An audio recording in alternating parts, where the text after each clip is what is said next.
Wednesday. Good morning. Hope you're keeping well. Today we have some streamage. We're going to be flying in the Black Square Caravan Professional. Actually doing some real world routing for the old FedEx feeder aircraft.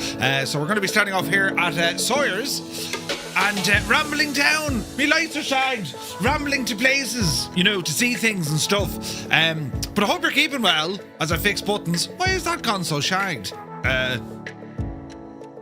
We've broken something. Hang on. Will this button fix it? Everything starts off grand until suddenly it doesn't, you know.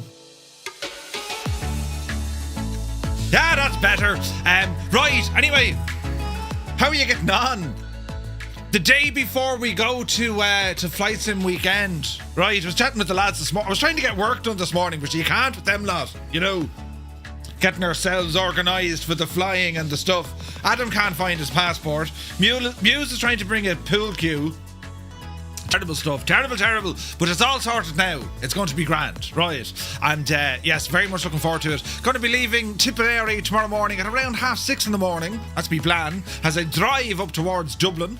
And Friday morning traffic, like, do you know? So yeah, planning to be in the airport for probably, I suppose, 9:30ish. Right, and we'll see how the day transpires after that. Do you know? But I hope you've been enjoying the Caravan. It's a great airplane. So we're going to be working some flights this morning with OnAir as we do some cargo flights. As it's currently 12 degrees in Tipperary, it's to get up to 17 degrees today. 17 degrees, which is well. So bring it on, I say. Bring it on. I've yet to do packing. It's been ordered for you. Oh, good man. Good stuff. Was wondering about that. A red carpet, you see. But yeah, I didn't. I haven't packed yet. I've certain things kind of ready to be packed, you know, like electronic devices, but it'd be grand. I'll just throw an out shirt into the bag shirt. So just bring yourself. It'll be grand. But yes, so we're going to be flying Ryanair tomorrow, 12 or 12:30, Dublin over to Amsterdam, and then we're picking up a car, and then we'll drive to where we need to get to. So I can't wait. It's going to be brilliant. But we'll see how we all get on. I'm having issues on my system. With the Crystal Super. Crystal Light is working just fine. Now, Pimax, incredible support. They're coming at me from all angles, like, try this, do that, try the other. Don't know if anyone else had any issues. It could be unique because, well, the rig that I have, it'll be kind of hard to diagnose with many other people, especially with the setup. But the headset itself is working. I can work it in Steam VR. I can work it in anything. I work it in X-Plane. But as soon as I click on Microsoft Flight Sim 2024 in VR mode, the sim crashes. Very strange. No idea what it is. So yeah, we're trying to figure that one out. I did, however, use a bit of the Crystal Light because I wanted, you know, it's all about comparing. Is this going to be the hardware you want to be upgrading to? And well, straight away, like the clarity. I don't know how they've managed it, but the clarity. And with the Super, coming down the track is going to be those OLED screens. It's going to be absolutely insane. Do you know? So we'll see what happens. I need to do a bit more testing on it. Do you know? But I just don't have the time. Right. We're here today. We're doing a VATSIM flight tonight. We're going to prep for that later on. That's flying out of LaGuardia over to O'Hare. It's going to be a flight. And then tomorrow we're off to the Netherlands. We're there Friday, Saturday. We're home Sunday. I'll be home Sunday night. Monday morning, I have to get up and I have to make a video. We're streaming Monday night. Tuesday, I don't know what my plan will be yet for Tuesday. I probably need to finish a little bit early. Right, because I'm flying out on Wednesday, so I have to pack. And like I'm going away for a couple of weeks, so I need to pack. So we'll see what happens. Murph, that doesn't make sense. It really doesn't. I'm as lost as anyone else is. Do you know? We will get to the bottom of it though, because all that's coming up in the sim, if you go into the event viewer, it's an access violation. So I have no idea what it is. No idea. You name it, I've tried it. I've turned off the eye tracking. I've uninstalled Toby, any sort of OpenXR, Steam XR, friggin' Hags, right? Turned off hardware accelerated GPU scheduling. What else did I do? reinstalled the sim, checked the files of the sim, tried it on a different build of the sim that I use for testing betas. What else did I do? I did loads of stuff. Still nothing. Just sim crashes. Gone. Finished. And I wouldn't mind, but like it is working on the likes of X-Plane, so I might have to do it with X-Plane. Very strange though, you know. And the fact that the crystal light works. No idea. So we'll have to wait and see. Where is this now? So yeah, this aircraft, we're actually going to use live time and live weather for this one, right? Early morning here in the United States, just to see how it all, you know, behaves. Because, well, these kind of cargo feeder aircraft, and I'm going to go on to Flight Radar, we'll have a look. These things, like, you know, they're in operation, the airframes are in operation since the late 80s. And they're still going. So like that, if that isn't a testament to how good these aircraft are, I couldn't tell you. But yes, it's all part of it. But anyway, friends, listen, it's a Thursday. It's the day before Friday. It's sunny outside, clear blue skies, and it's currently 12 degrees, and it's to get up to 17. As nice as it is outside, we're going to stay inside with artificial lighting, you know, where it's safe. And, well, that's what we're going to do. So, who's here, look? A very good morning. Crafty Tigers, welcome in. Fierce Wolf, looking fierce and wolfy. Welcome aboard, buddy. Mrs. TPHI, good morning to her. Who's upside down, is she? I hope you're well. Malky Mac is here. How are you, buddy? The Boise, hope all is well. Super P Potato, welcome in. It's too much to handle. The Irish lilt. Wait, what? Lilt. Do you remember Kansas Lilt?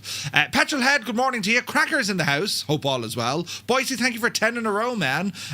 Fran Flights is here. Very good morning. Mac Vision is here. Nerf My Age. How are you getting on? You're looking well, buddy. Willow, how much? Good morning. Flying Winnebago has rambled aboard. Happy Thursday. 98 Vulcan, good morning. And, well, 80 streams in a row, man. Thank you very, very much. Where is this now? Hope I learn how to start this beauty right. We'll give it a blast and see what happens. Spitfire RF 100 is in the chat. A very good morning to you. Hope you're well. Who's going to Lelystad the weekend? Right, it's going to be brilliant. Idle Cutoff, Cambridge calling. Hello from Tipperary. Good to see you, buddy. Stu Snape is here. Good morning, Stu. He says, how are you, Murph? I hope you're well. My Stream Deck XL Plus was meant to be dispatched today, but it's actually getting delivered today. Oh, Jesus. Oh, man, I need to get one of those. Right. Buttons have more switches and things you can throw anything at, but they look class. Stu, you're going to love it. The Impossible Phase, good morning. Figured you'd be after brushing up in your Dutch. Oh, yes, indeed. No. Be grand, though. You know, be fine. Gibbo is fluent. He'll look after us. He won't say anything stupid to me to say to someone else at all. No. He'd be grand. Say this, Murph. Yeah. Norse Viking, hope you're well. Now, let me see. Bellbro is here. Hope all is well with you. Top of the morning. But yes, Murph, has the tape stretched on your intro music? It could be just... Sometimes Twitch does that. When I'm playing music, it sounds a bit kind of... It sounds fine for other people, but if you hear it happening, just hit now refresh. But yes, Kill Switch, good day to you. Jaken's dad is here. How are you? Home Wrecker, welcome in. God bless all of this room, for it is a day of the sunshine. Good morning. Hope you're well. Sean Game is here. Just Roy, top of the morning to you. He says, hello, Murph and chat. I just took off at the A346 out of Amsterdam for a test flight. Oh, it's nice, Roy. Yeah, it's very nice. Sim Guy is here. Good morning. Febro, hope all is well. Guten Morgen. Was it Damson Aiden? Damson, or ladies and gentlemen, what is it? Damson Aiden? Balls, I forget it. Ladies and gentlemen, it's like Damson and something. Yeah, right. Do you know, we'll get there. But guten Morgen. Hope all is well. I'll learn a bit of Dutch now, lads. We'll be flying, you know. Damson Heren. Yes, Damson Heren. Guten Morgen. Brilliant. Right, we're learning Dutch. Brilliant, absolutely fantastic. The things you learn here on a stream, do you know? Kubi Montana, good morning. Awash is here, welcome in. Dave Cleary, legend Dave. Welcome in, Dave. Now, let me see. Just some dude. Welcome in. Oh, Heron. Yes, Damson Heron. Damson and Heron. Right. Brilliant. We're getting there. Damons and Heron, yeah, or something like that. Heron, yeah, we'll go with Heron. Sounded grand. Yeah. Good morning. Dams and Heron. We'll start learning Irish next. Then we'll go to Japanese. Right. But anyway, yeah, so we have a bit of stuff to do today. We're going to be flying... we're going to be flying in the Caravan. We're going to be working with OnAir for the cargo missions, right? After that, then, we're going to be taking a look at our VATSIM flight for this evening, which I said is going to be LaGuardia over to O'Hare. So we have to plug in all the hardware and the stuff, right? Herring is herring. Wait, herring. Enjoy the stream, lads. Eamon is off travelling around Amsterdam. Come on, Eamon. What's it like out there? You know, so far. Eamon is the advanced party, you know. Yep, that's what the advanced party. He's getting ready for everyone. Although there's a few after arriving there already, right? Guten Morgen, Dams and de Herren. Oh, that sounded better, Roy. Come on, Roy. It's nice and warm, is it? Oh, Jesus, is it? Oh, nice, okay. We won't need the woolly jumper, so.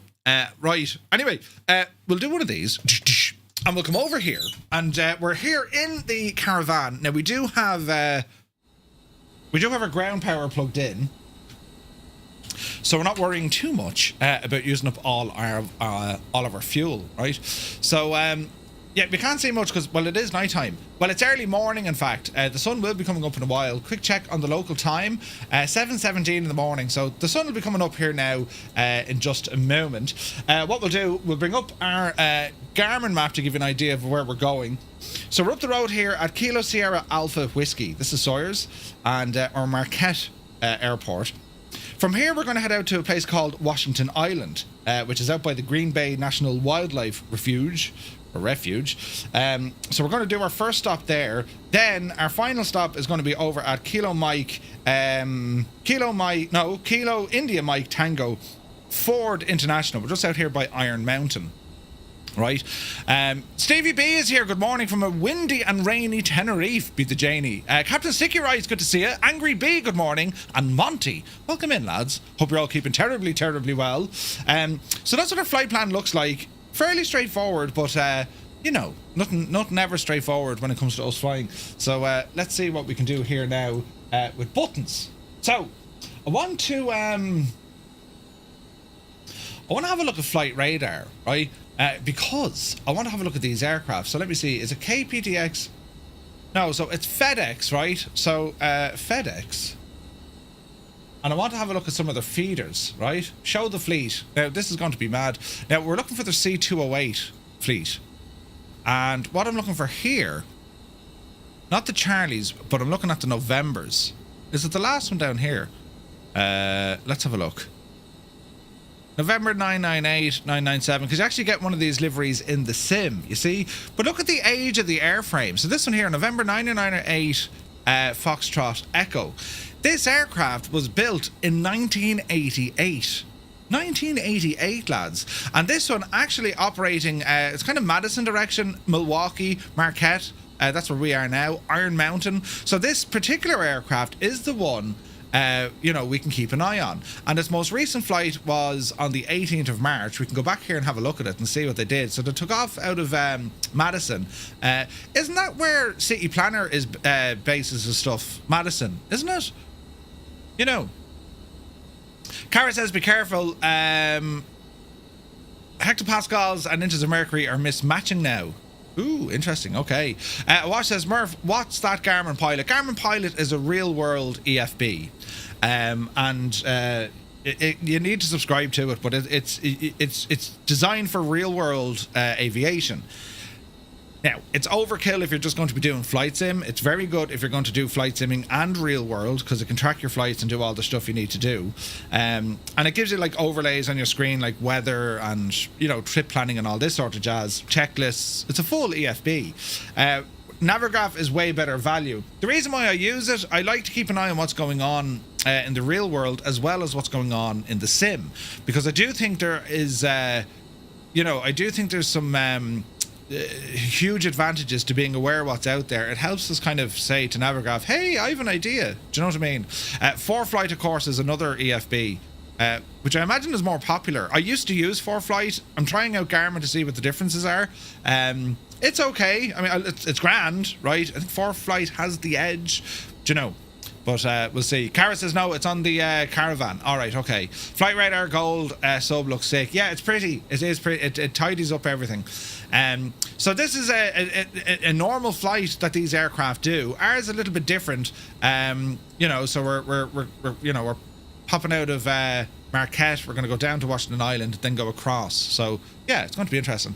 Now let me see. How do I join a group flight? Exclamation point. Aquabans do. Brilliant. You use ForeFlight? Sweet, okay. So this is the current track of aircraft in the world. This is Flight Radar, by the way. It is a free service, but if you subscribe to it, you get extra perks and bits and bobs. So if we wanted to look to see, well, look, is there any feeder vessels from FedEx out and about at the moment, right? So we can go in and we'll identify this, because we'll know by the carrier, right? So if we go back and look at the 208 fleet, is there anything on the map? So the FedEx fleet, we need to get, so it's FedEx FDX, right? So if I type into the screen FDX, this is going to show me all of the live flights at the moment. And what we can see, live flights at the moment, at this time of the day, this is when they do their heavy trunking. So in logistics, I worked in logistics for 20 years. Now granted, we didn't do much on the air side of things, did a little bit. But usually what happens is you have your main trunk flights or vehicles, right? Your trunk movements, that's bulk, usually heavy cargo, and that tends to fly overnight because, you know, factories or shops do their manufacturing or their selling during the day. They transit overnight, and then they go into feeder vessels, and then they go onward out to distribution centres. That's why we're in a feeder vessel today. They could do final line deliveries, depending on where they're going, of course. But usually you'll have the smaller feeder aircraft, especially for the likes of FedEx. DHL operate this as well, as does UPS. All the major carriers do this. The feeder aircraft are used for kind of the hard to reach places. You know, it just wouldn't be realistic putting your freight on trucks, especially if it's time sensitive. Some trucks can operate there, right? But they usually put them on these aircraft, the feeder aircraft. They're way faster. So in an operation like this and the tracking systems like this, like FedEx are massive. They're absolutely huge. DHL are the same. These are the live flights, and then we can see a number of scheduled flights coming up here as well. So looking at all the aircraft, we have 777s, 767s. That's the main fleet. Now what is interesting here as well, a lot of the aircraft that operate for FedEx, and this one in particular, if we were go down and look at this aircraft we were looking at, there's other ones here as well. 38 years, 901, 989er. We'll go 987. Let's have a look at this guy here, right? So this is a super caravan. The operator, you'll see that they're operated by other airlines because they're subbed out. The work is subbed out. So what you would have, if you had your own airline, for example, or your own aeroplane, you could get you could get a contract with FedEx or one of these lads to fly freight around, and you'd be surprised how competitive that market is, and it depends on the airport you're at as well. There's actually there's private feeder aircraft that operate between Ireland and the UK every night. A number of aircraft tipping across the channel, and they will be in similar aircraft. The Grand Caravan, it's a tried and tested aircraft. Over in Europe, in which we do have them, you would also see the likes of the 406 Caravan doing the work, and you'd also see it then. The odd ATR is doing it. What else do you mainly see cargo? The jets do it, of course, but it's more the it's more the props that do this work. Steiny is here. Good to see you. Hope you're well. So with Flight Radar, this is where you can go in and actually get an idea of, Jesus, this is where the aircraft are operating from. So when you look at the FedEx fleet, in this case, there's 700 aircraft in their fleet, but they don't necessarily own them all directly themselves, right? There's ATP, a BAE ATP doing freight. Yeah.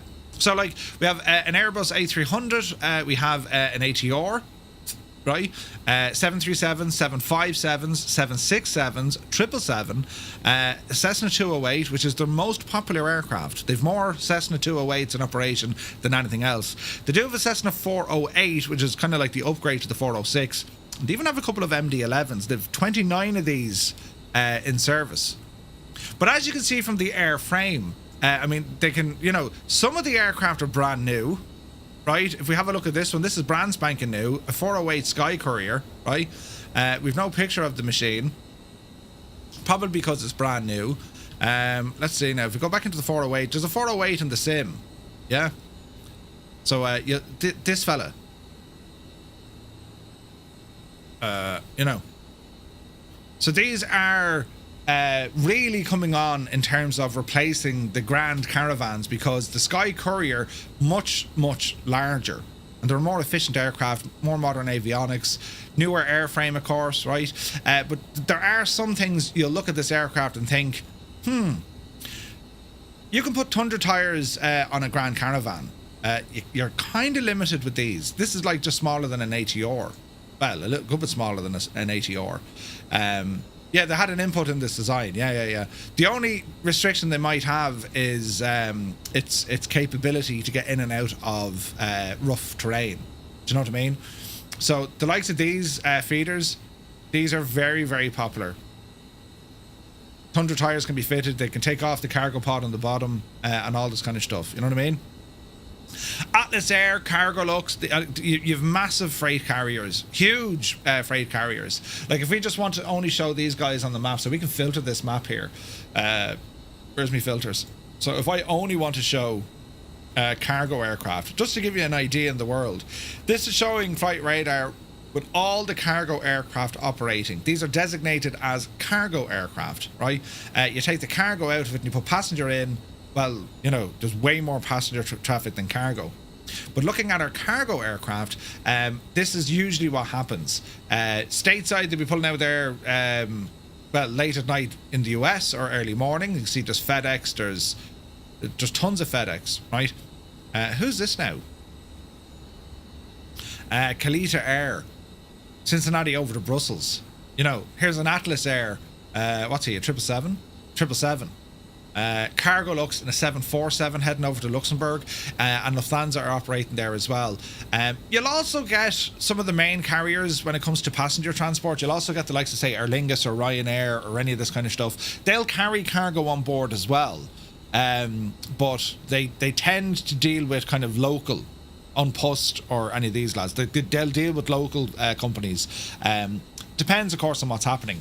Then, if you look up into the, you know, as I said, the hard to reach places, you know, you'd often see Buffalo operating, Buffalo Airways. They're up around the Northwest Territories. They wouldn't be operating at this time. It's in the middle of the morning or middle of the night. But you get the idea, right?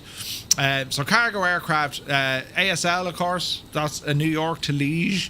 That's, you know, he's on his arrival, and that's how everything goes on. You know, behind the scenes. You know. I don't think those caravans fly under the FedEx call sign. They'll fly as Morningstar or Mountain. Correct. So they're working as a what's the word I'm looking for? It's like a franchise.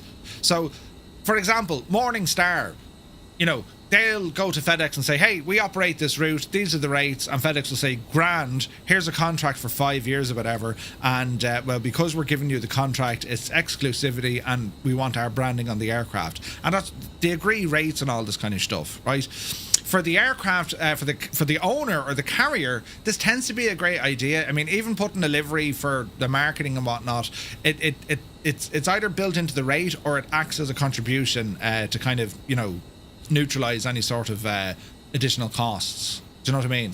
Yeah, the 408 has twice the cargo. Yeah. So yeah, it's a cool thing. It's this sort of flying. Again, like, you know, people think about professional pilots and working for airlines. You know, you've cargo or passenger. The cargo stuff, for a lot of the time, would operate some very interesting aircraft, the likes of the 747, the likes of your MDs, and so on. And it's class. You know, 75s, 76s, they're all still. Oh, it's a third darting. Yes, sorry, it's a third. They operate some pretty cool aircraft, and yeah, it's some of the other ones, like there's a DC-8 flying. Like there's a freaking Dash 8 still flying. Well, a DC-8. What else do we have? 737 dash. That's a 737-300. Like, you can really find interesting aircraft, and usually you go off the beaten track. This is where you'll find the older airframes. you'll find mad stuff. You know, you'll be saying, Jesus, like DC-3s do some of this work. You know, there's a DC-3 flying now out over South Sudan. No photo of it, but it is a DC-3.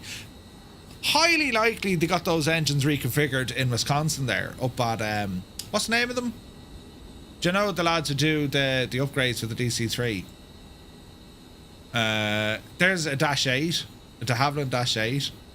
Like, it's mad. You don't see too many DC-3s still flying. Balzer, is it, or one of those? You go to Australia. Australia be fairly modern. Buffalo from Alaska, also retrofit aircraft. I'm not sure. Naughty Gnome is here, good morning. But it's pretty cool when you go exploring the world map with something like Flight Radar, just to see the type of aircraft that are in use as cargo. Look, here's a friggin' 727 in operation out of Buenos Aires. Look at that! The 727 still chomping it. Absolutely great to see. And as I said, somewhere in the States they use vintage aircraft. You might have heard Atlantic Aviation. They use a lot of, or they used to use a lot of vintage aircraft. Here we have a CRJ cargo convariant, right? Crazy stuff. Polar Pilot, good morning, welcome in. But yeah, it's just class. Yeah, there'd be a lot more in Africa. You wouldn't see them with the lack of ADSB, of course. So here's some live flights here with these FedEx feeder fellas. There's a Rockwell Aero Commander.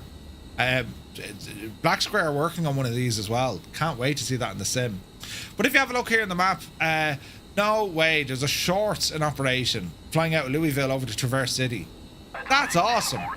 Oh, Home Wrecker, welcome Jesus, subscribing tier 3 for 6 months in advance. I mean, there's optimism, right? He's sitting there thinking, this Murphy fella, he's going to be grand. Thank you very, very much indeed for that support, you mad thing. Jesus. But isn't it cool the way you go looking around to find these sort of flights? If you're ever stuck for inspiration, go in and have a look at Flight Radar. And not only that, you'll get an idea, depending on what your tier is, but you'll get an idea to say, well, right, look, I found this aircraft, but you can go back and look at their entire route, right? And if you want to go one further, this is what I absolutely love. I'm going to show you something cool here. We'll do it over this neck of the woods. Where is this now? Filters. I'll show you something deadly. We'll go into all aircraft, and you can see military stuff flying around as well. It's freaking nuts, right? But I want to show you something cool. Let me go into live radar. Or no, live ATC. This is friggin' brilliant, right? And this is a free website. It doesn't work everywhere in the world, but it works in most places. If we go into Dublin Airport, for example, right, and town, or what have we got? Ground, tower, approach, and centre. Listen in our browser. Have a listen to this, right? So this will start playing in the background. Turn down my sim. 477. So that's on 39 Victor, reduce speed 180 knots. 180 knots, yes, on 39 Victor. So there's Jetstone 30 something. Apron 4 and hold short link 2. So we're going to zoom in. Apron 4 and hold short link 2. There's heavy traffic pushing the south apron, so it'll be a few minutes before I have onwards for you. Okay, Ben, standby link 2, take a Romeo. Okay, so we're going to be listening. 33 Tango, monitor tower 118. We're going to listen for Shamrock 105. Because he'll get takeoff clearance shortly. We hope, right? So Shamrock 105, that's an Air Lingus flight. Turn left direct road test. He's going Dublin to New York. Hey, Filthy, good to see you. Commander Balosh, good to see you. 4680, so this is live, real-world air traffic control, right? ISR 417, thank you for the taxi. Contact the ground, 121.8. 128, thank you. So there's an SAS Scandinavian. Correction, climate challenge, CT time, turn the fleet on NX3 Echo. Fire 6, Mike Whiskey, low identified on departure, climb, flight level 120. Flight level 120, fly 6, Mike Whiskey. 6 on X-ray, contact Dublin, 12 on decimal 1 by. 121, Shamrock 6, 9 X-ray. This is the Jet 492, contact Dublin, 129, decimal 180. Now we might get this guy in the right frequency. 118, this is the Jet 492, bye-bye. Confirm, unrestricted climb, so fly 6, Mike Whiskey. 6 Mike Whiskey, disregard level restriction on the SID, max speed 290 knots when ready. So we're expecting to hear Shamrock 105. Flight at Rockabell, we're back inbound to Boy 2 on board. 7, Captain Pascal, Shamrock 6, 9 X-ray. Ryanair 56 Delta, Tango Delta, you have 19 track miles. Thank you, Ryanair 56 Tango Delta. 27. Sorry, mate, sir, control that space, number 2003-1027, will cross spray, General aviation. So we'll see if we get ground. Take care, bye-bye. 40 knots now, contact tower to 4680, just up 3 Airplane spotting. It's brilliant, isn't it? I wonder will they jump over the tower now? Ryanair 56 Tango Delta, descend 3,000 feet. So we're on approach. 3,000 feet, Ryanair 56 Tango Delta. So he's over here somewhere. 39 Victor, 6 miles, 10 left. There he is. Gemstone, 39 Victor, your number 2 to traffic at 2 miles, consider your approach. Consider your approach, yes, so 39 Victor. There's the gemstone. See. Scandinavian 51 Juliet, taxi Delta Sierra, Fox Inner, hold a short link for... So on the ground now. So there's Scandinavia Okay, Delta Sierra, 51 Fox Juliet. Inner, hold short link for Scandinavian 51 Juliet. Isn't it deadly, isn't it? 0 clear takeoff, bye-bye. Clear takeoff. Takeoff, Shamrock 105, sir. So that was the Shamrock just getting his takeoff clearance. 200 knots for now. But the reason why I'm showing you this, if you want to learn what goes on with the likes of VATSIM and whatnot, this is all for free. It's a great way to learn what's actually done in the real world. And you can hear just how fast they're talking. And the reason why they're talking fast, it's not to kind of confuse you or upset you. The reality is this. A lot of the ATC... Jesus, where's he going? He's very high. He's 30,000 feet, so he's no factor. The reason why they're speaking fast is because it's very predictable. They almost know what's going to be said next, and when they're dealing with that, they're able to rattle things off very quickly. So the Shamrock 105 just got takeoff clearance. If we were to track this flight, we'll hear them on the departure. Right, heading 070, cleared ILS for Oak runway 10 left. They might get vectored. Chances are they will get vectored. And depending on the station that you're listening to, remember this top-down kind of net that they do. 69 X-ray, reduce speed 220 knots. 220 knots, Shamrock 69 X-ray. So here's lads coming in. Pushing the Victor, Shamrock 50 Victor. So you have a gemstone inbound. 3, right turn November, contact 125.885. Bye-bye. That was possibly him giving a right turn. 417, monitor tower 118.6. See it. 118.6, letter right there. It's dead, isn't it? That was Steiny in the Quasar. 55, just... So... left, clear land. Clear land was 0 left, yes, on 39 Victor. 39 Victor, that's this guy just got his landing clearance. 0, reduce speed 180 knots. I think 170, reduce speed 180 knots. 521 Tango. So they're now stacking these other aircraft coming in. So there's a Ryanair.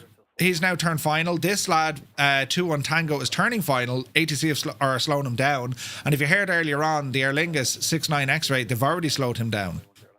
Do you know what I mean? Okay, now left turn heading 130 cleared. ILS approach runway 10 left. Ryanair 521 Tango. Yeah, the UK doesn't have this, unfortunately. You can't listen to the UK side of it. Mike, uniform is out for a flight. Good afternoon, Scandinavian 51 Juliet. Scandinavian 51 Juliet, hello, taxi Mike 1, cross runway 16, whiskey 2. There he is. Mike 1, cross 16, whiskey 2, Scandinavian 51 Juliet.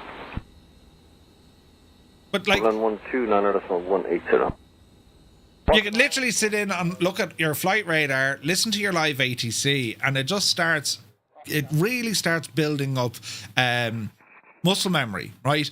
Nerf is saying the only thing I struggle with is picking a call sign. So, and that's one of the easiest things to make a mistake on, right? Whatever you're called at home, whatever your friends call you or your family call you, if you're in a room and someone says, "Da," heads will turn. Jay, was that me? Right? Because it's familiar. So the idea being is your call sign needs to be something familiar that it's instantly recognizable. Someone calls it, it's like calling your name.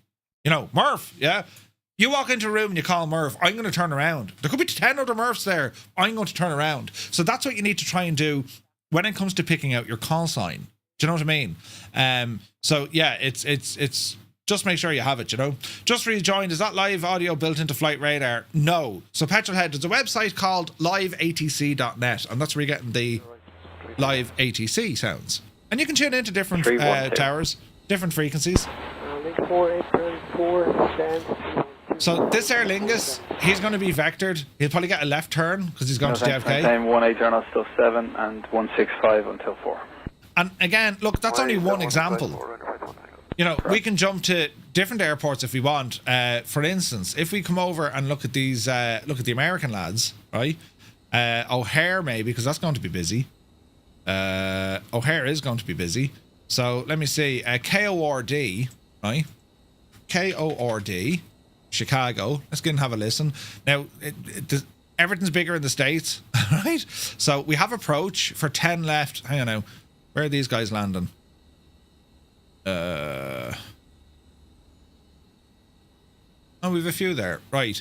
They're on the 10s. So we'll listen to this guy.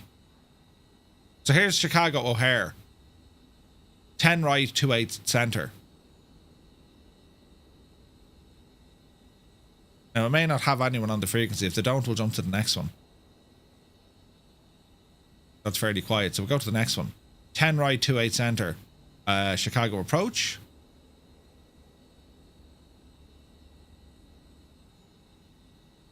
Usually you'd hear them straight away. Approach gust 5449, 13-3, cross chain at 12, Golf 300 knots. Gust 5449, Chicago approach, runway 0 center. That center is gust 5449. 5449, where's he now? 3469, 5449. 5449. So 5449, where's he at?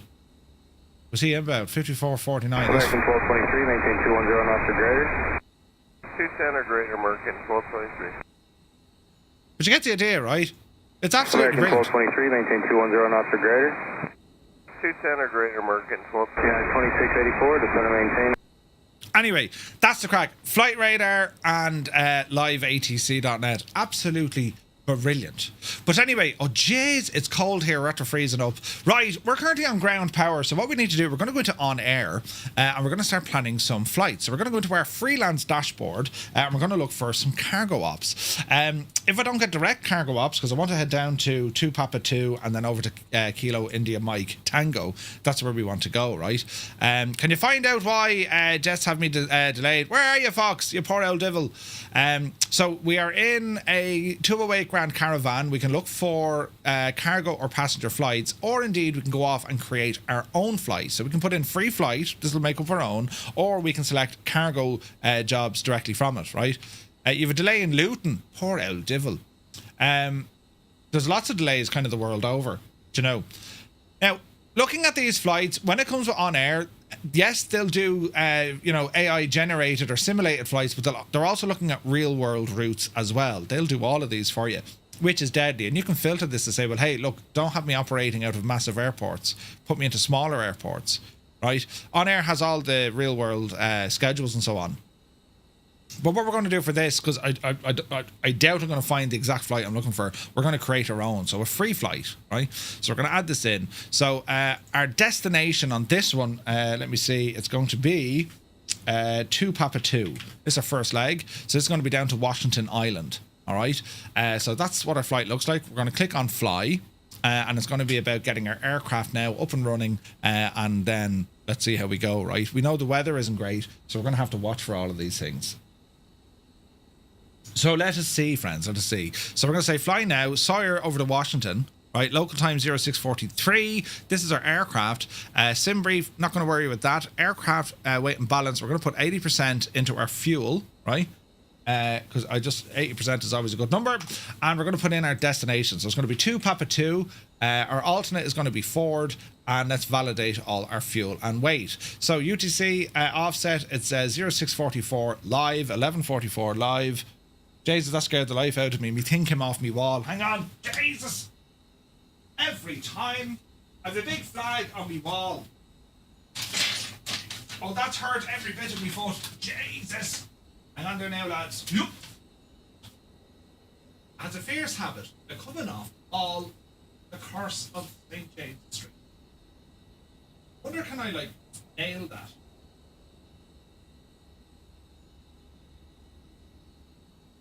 Right. It's now stuck back on. I'm after dropping some balls. Right, it's okay, lads. I fixed it. Ah, Jesus. Right, your incoming plane is delayed. Oh no.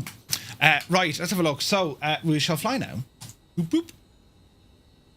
And OnAir is going to track all of this flight. It'll maintain, full surveillance over what we're doing. So we're going to click Start Tracking.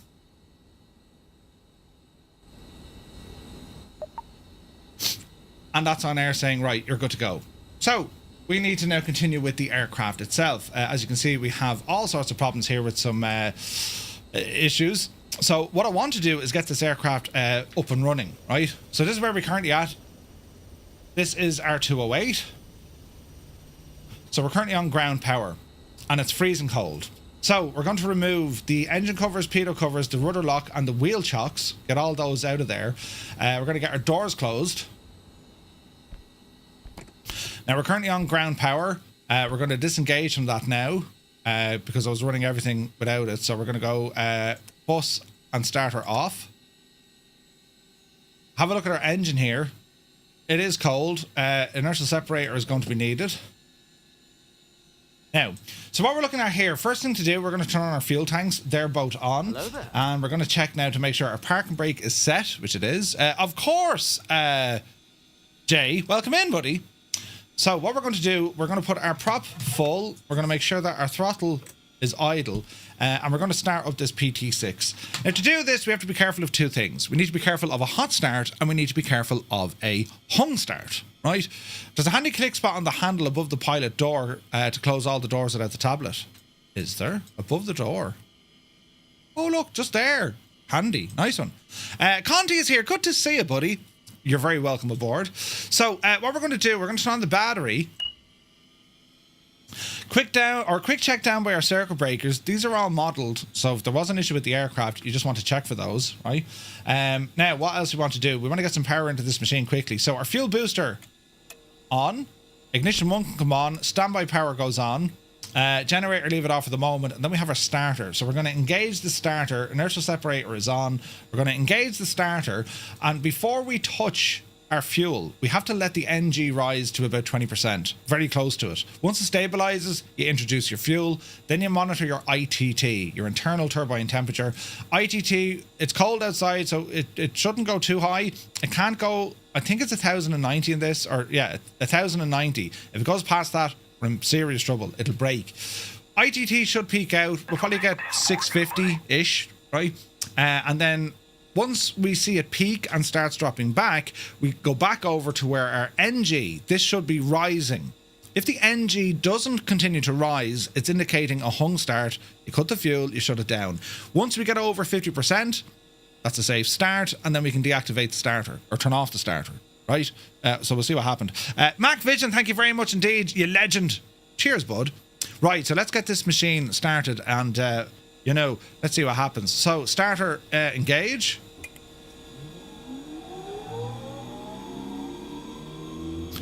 And we can see our NG starting to rise.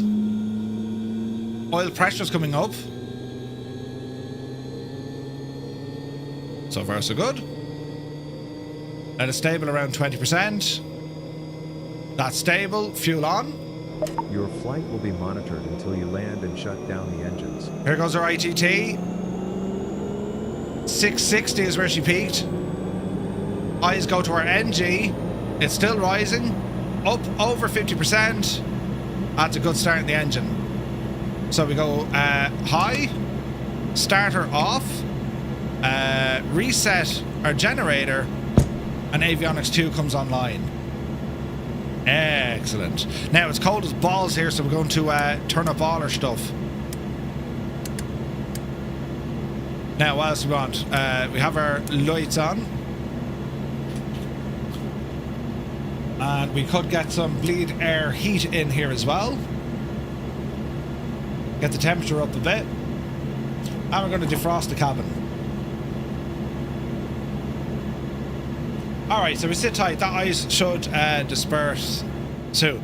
Are you running D-dents on the throttle? You can see it manually, but yeah, you can set your throttle up to do this, absolutely. But I leave mine,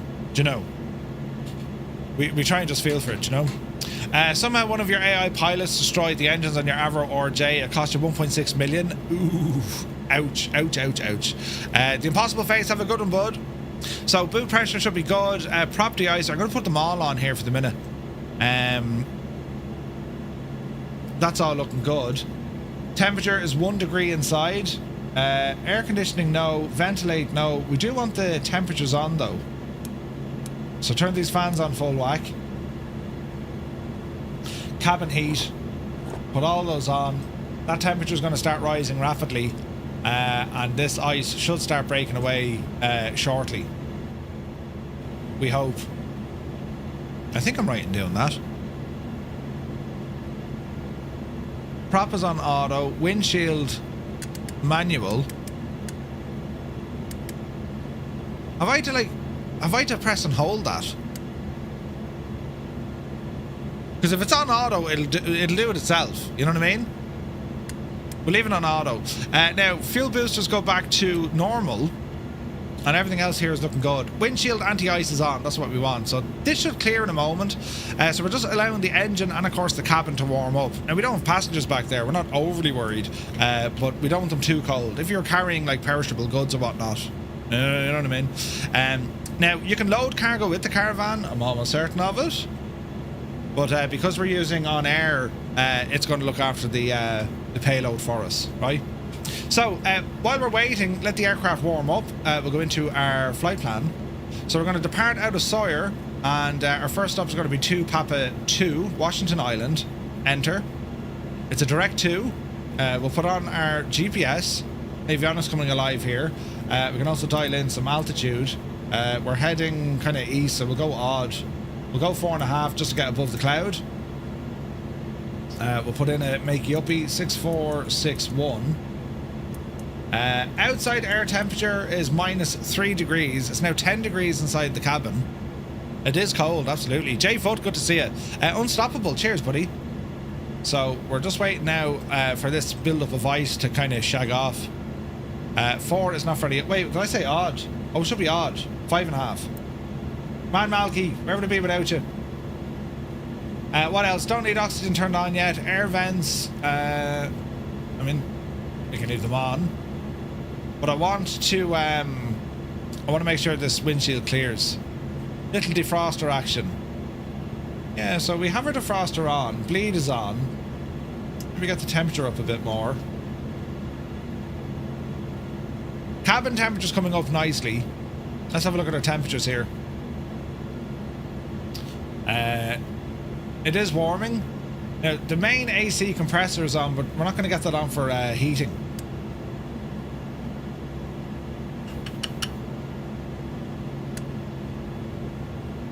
Alright. We wait. It's mainly the anti-ice stuff we want, you know? Have you tried scraping it off with a credit card? Anything you have to scrape it off would work. Windshield anti-ice must be off during takeoff and landing. That's important to note.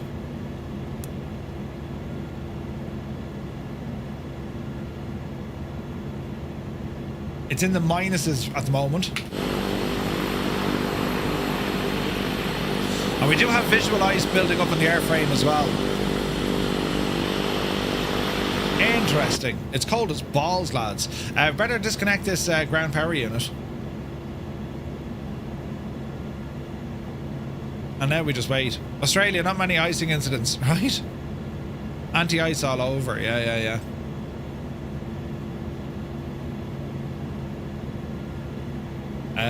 There's no other heater I'm missing, is there?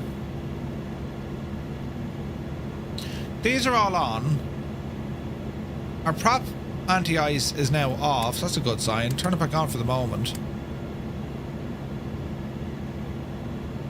And that windshield, I might just hold that to on. Now, it does say it is on, so...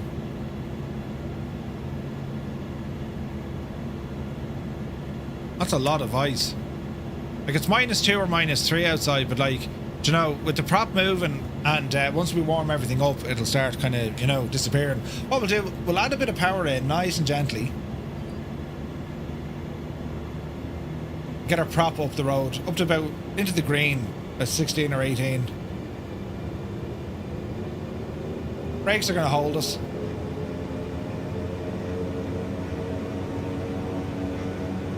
And just see if that air is going to help clear the screen a little bit quicker. cycle the prop here as well.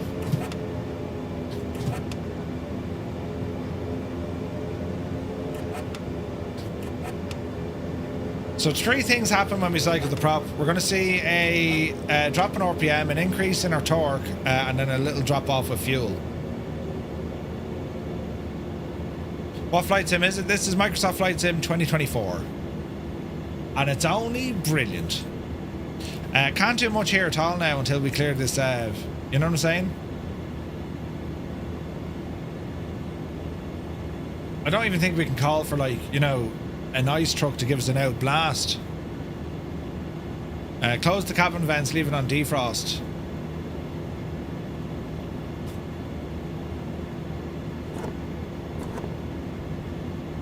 Defrost pull, forward cabin push. Let's see what happens.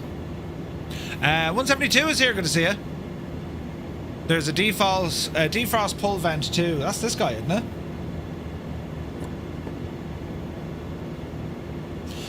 There's no other defroster that I'm aware of. Cabin heat, firewall shut off. No. Now we can change the temperature outside. That'll fix it instantly, you know.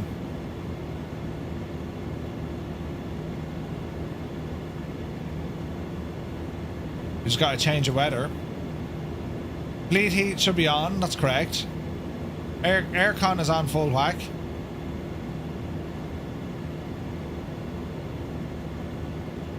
Just kind of wait. You have that on your PlayStation, for some reason keep getting stuck in one of the flight lessons. Ooh. Alright, so outside air temperature still in the minus figures.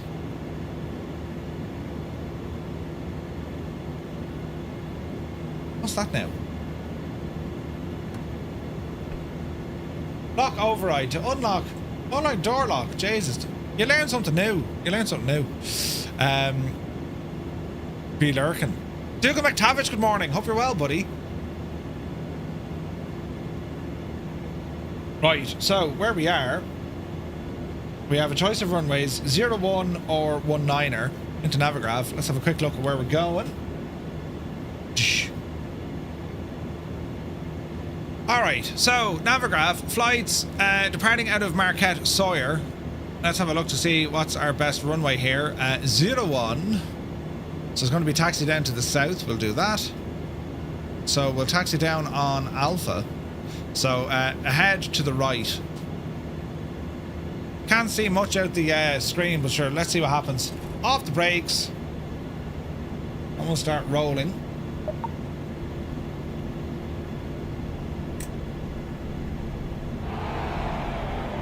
Little bit of beta. The ice is starting to go there now. We should be okay. -1 in California. Temps are already 23 degrees. No way. Set the de-icing pump to max. Oh, she's on full blast there now. Windshield anti-ice is still on, so we should be alright. I say that, you know, with compelling conviction.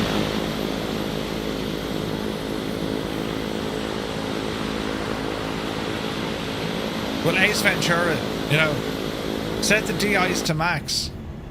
She's on max.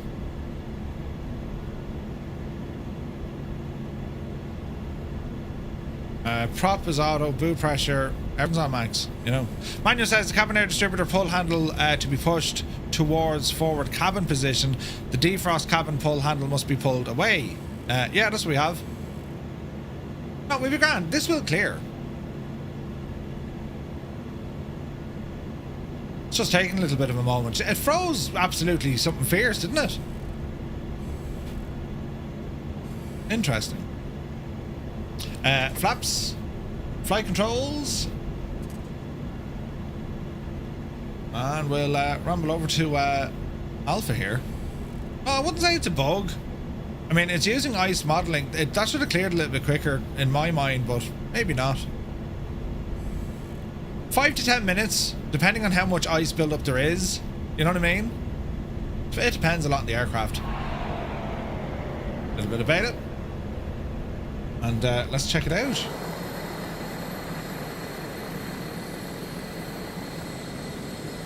Turn the heat on. The heat is on! Good song, actually. The heat is on.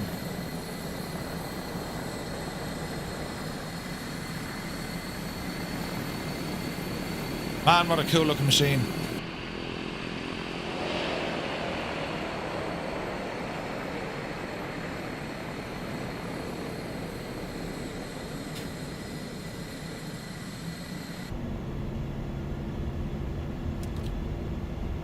Yeah, the icing in the same. Well, it's not too bad. This will break off now after a while. Where Murphy is going, he doesn't need to see. I agree. All right, down here by Alpha 1.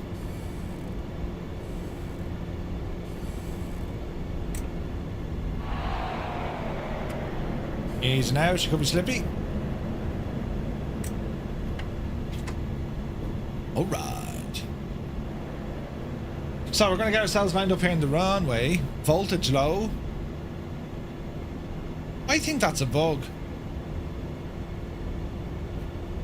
Like when our RPMs drop in beta, we're getting a low voltage. I say it's a bug, but I don't know. I know you can't run beta for more than, I think it's 60 seconds. But yeah, we'll see. Alright. Alright, got ourselves lined up. Cold morning for sure. Right, let's just double check everything here now. We can't have the windshield heater on. Deboot pressure. Boot pressure should be good. Prop auto manual, that's good. Pedo static, that's all grand. Right, for takeoff, there it is. Windows are cleared. Look at that. Right, are we ready, sports fans?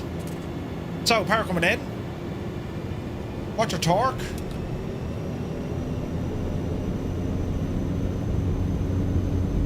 And there's the takeoff power. Airspeed alive. 60 knots. There's 80 knots. Yepsy daisy. Positive rate of climb. And indicating.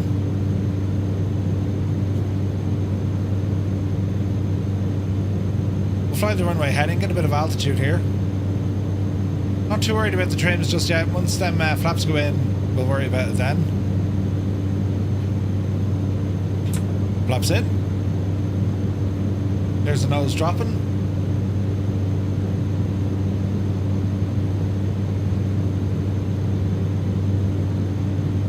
Alright. Autopilot. 5,500 is what we want. Climbing 1,000 feet a minute. We'll go heading mode. And that's a decent climb out.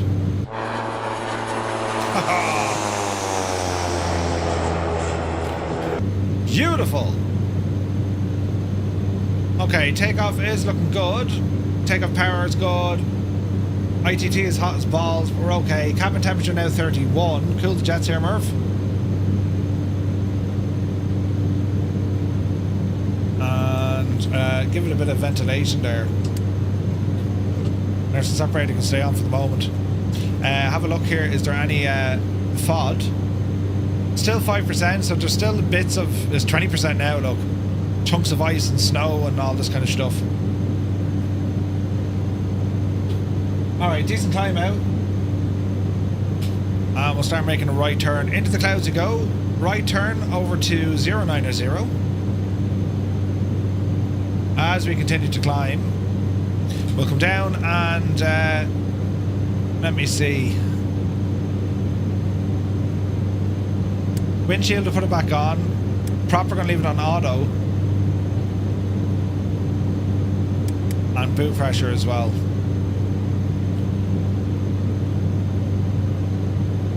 Easy does it. So there's our heading, roughly 090. We'll do another right turn now.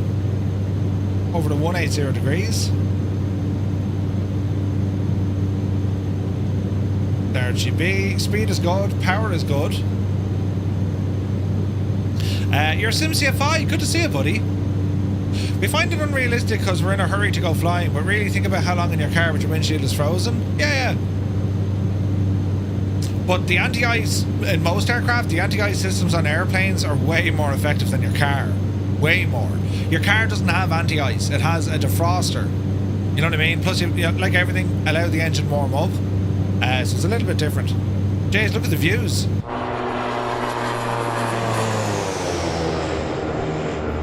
Beautiful. Alright, there's 4,500. We've got 1,000 to go. And we're going to come over here and arm our nav mode.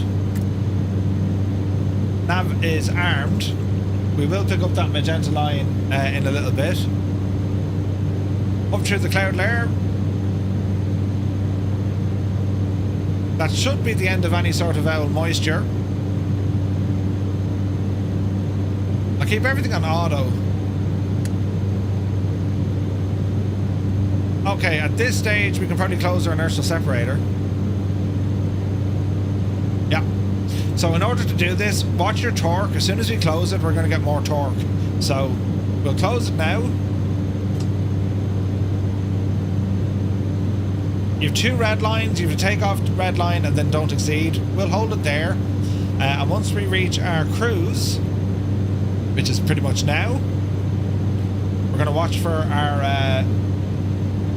our speed. Have to keep an eye on our ITT temperature here as well. The prop governor should hold. We'll bring it back a smidgen ourselves. That's fairly good. Temperatures and pressures are all good. Fuel, little bit of an imbalance, but we're good. Torque is alright. Airspeed is alright. And everything else is looking good. Small course correction, get ourselves onto that magenta line. Hey, it's Rapids here, good to see you. Welcome in, buddy. This is pretty.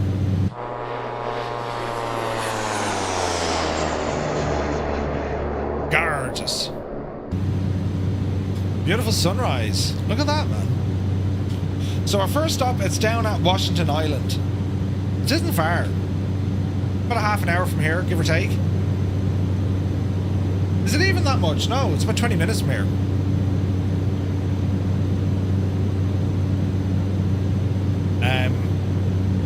In a lot of places, you know, the ground crews would de-ice the plane. They'd have it heating up. In a lot of places. Okay, torque, ITT, everything here looks fine. We will pick up our magenta line.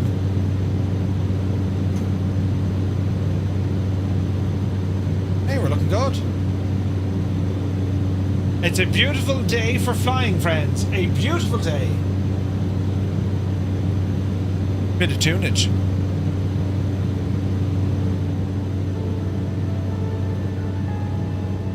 Hey, Chiller Pilot, good to see you. Yeah, it's a great plane. Great plane.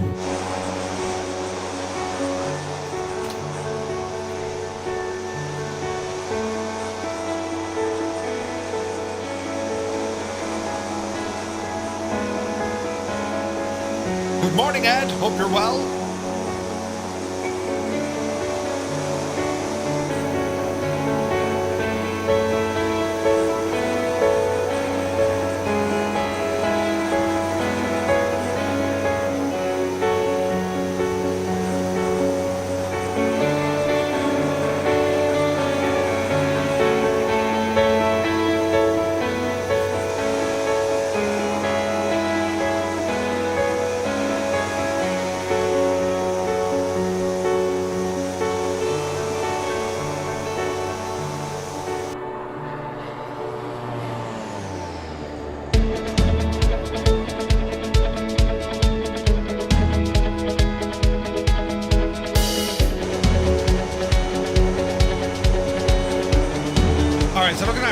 We probably need to apply a little bit of rudder trim.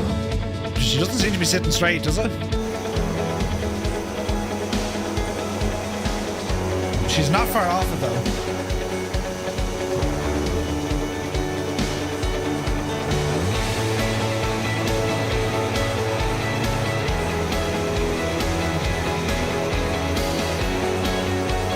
Little bit of trim.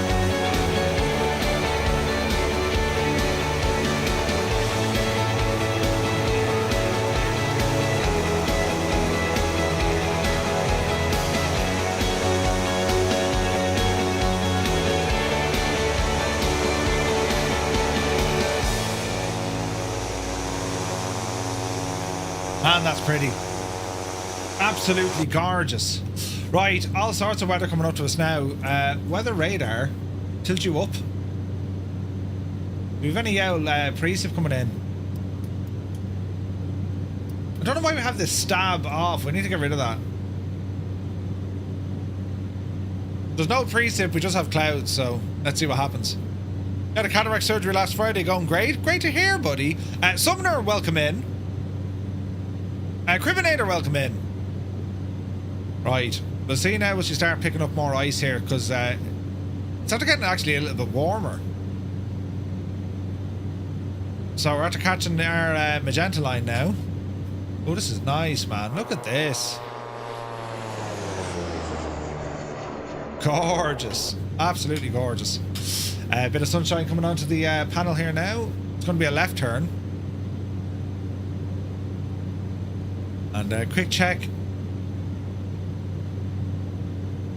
We're pretty good. We're pretty good. So depending on your flying, you could be limited by torque or you could be limited by ITT. In this case, ITT is going to get us, especially at this altitude. So we're okay. We'll just ramble on. Caravan, yeah, so good, isn't it? It's so good. Beautiful.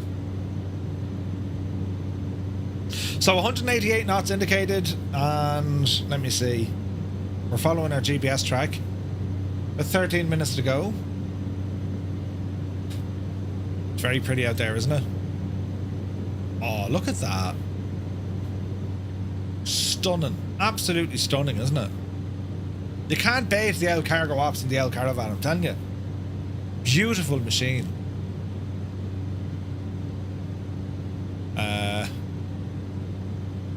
We had a tunage this morning. There we go.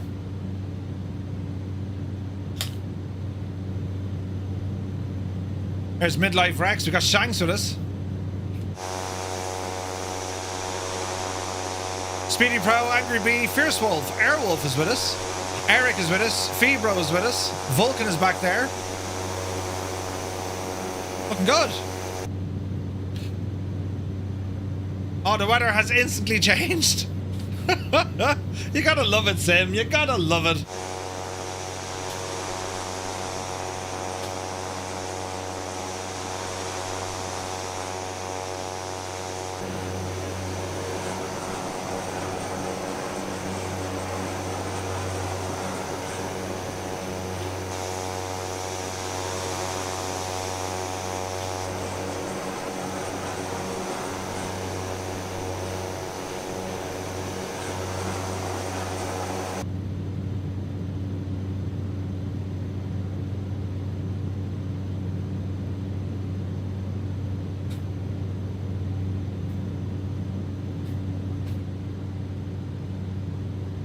Any precip?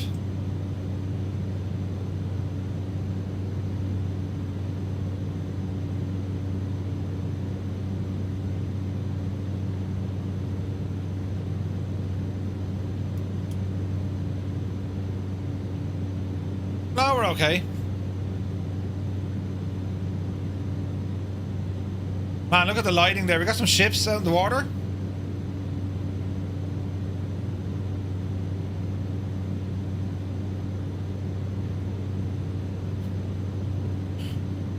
Now, Murph, says Gibbo, you're not to pack the hair gel, gloves, Crocs, Hawaiian shirts and poses of me, okay? How are you, Gibbo? I've no packing done yet. I need to get me packing done. Jesus. I don't need much hair gel these days, to be fair. You know, Sumner says, will you be doing any streaming from FS Weekend? Oh, yeah. Yeah, we'll do a stream on Saturday. Seems to need a good bit of right roll trim in cruise. Rudder trim, yeah.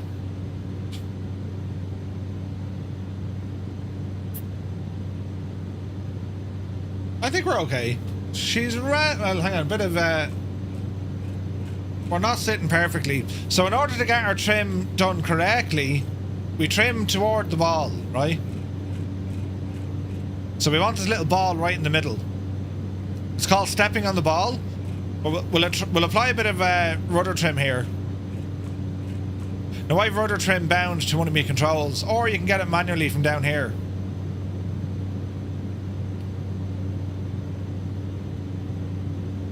That's fairly okay. Our fuel situation. We've more in the left tank, so we're going to turn off the right tank for the moment. And try and just get that balance back. 24 degrees in the cabin. It's nice and toasty. Want to play games and post it, but I only have an Xbox and PlayStation. You can still do that stuff on a console. You need aileron trim and hand flying? Interesting. Muttley, a very good afternoon. Alright, so Washington Island. Let's have a look.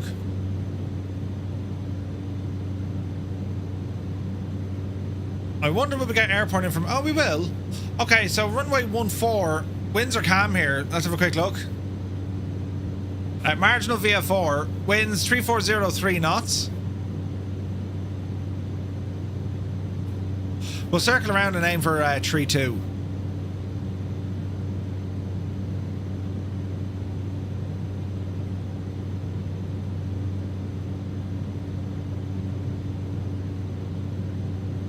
Turf. Interesting. Right, so we're going to aim for runway 32.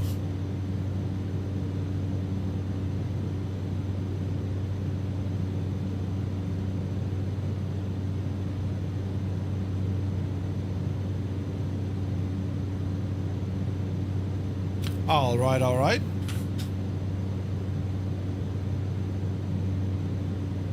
This is pretty.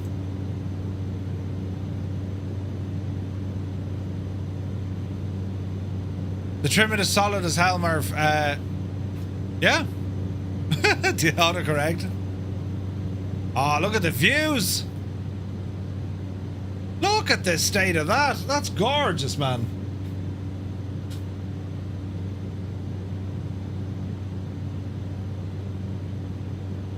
Early morning flight here.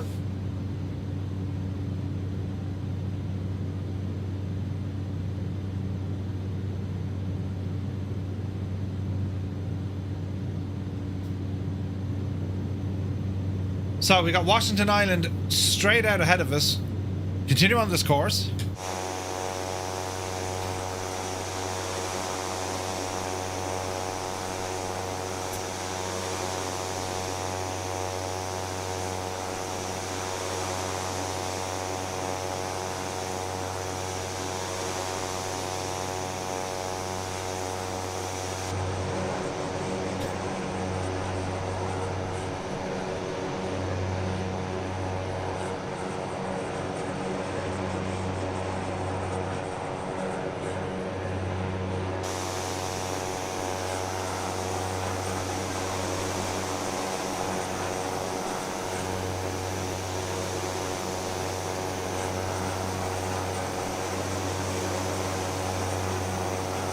The slagging that was done this morning, Adam, it was absolutely terrible. Jeez, you wouldn't want to have emotions around them two lads, you know. Hope you're well, buddy. Captain Marmot, good morning. 4-hour flight from Manila to Tokyo. Ooh. Yeah, there was a fierce bit of slagging done this morning. Jeez, and wait till you hear tomorrow in the airport when we're in... Well, we won't slag each other when we're in person. It's always better to talk behind someone's back. Yeah, right? Did you find your passport? You're going to need that. You know, that's important. Right. Fair bit of ship traffic here, isn't there? This is all done by seafront simulations. We'll be sick to death of each other by the time we land.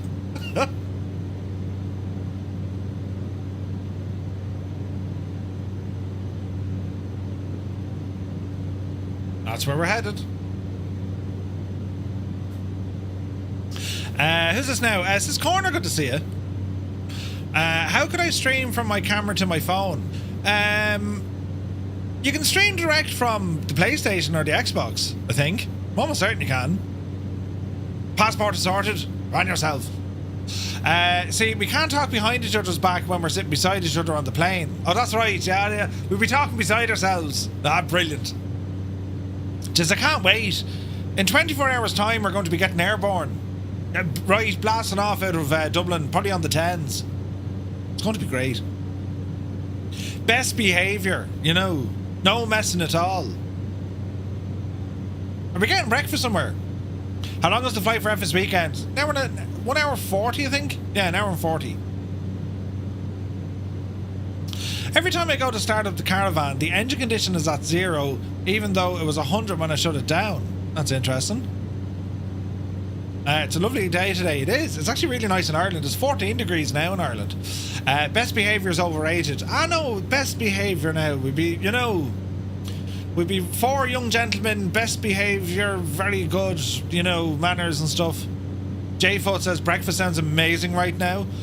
Breakfast in Dublin Airport is crap though. It's overpriced and it's terribly rubbery. Do you know? You have a Canon camera. Well, that could work. Would not request a cockpit visit. He'll do his usual thing of telling the pilot when he boards. Now, I've got a couple of 1,000 hours on flight sim if you need a hand. I do that all the time, you know. Young, yeah, that boat has sailed. Shag off, Malky! You thought it was in the US? No, that's FS Expo. Which flight sim tee will you be wearing for the flight? Nerf, that's a very good question. I might wear the Casement Aerodrome one. You know, I'll see. I do like, I love that one. I might wear the Airbus one as well. I don't know, I'll see. Uncle Nicky, good to see you. Just discovered DCS, can't wait to try it later. Question, any ideas of trying it yourself, or have you, or any plans to stream it? I've done a little bit with DCS, Nicky. It's alright. It requires a lot of brain power to get the control set up.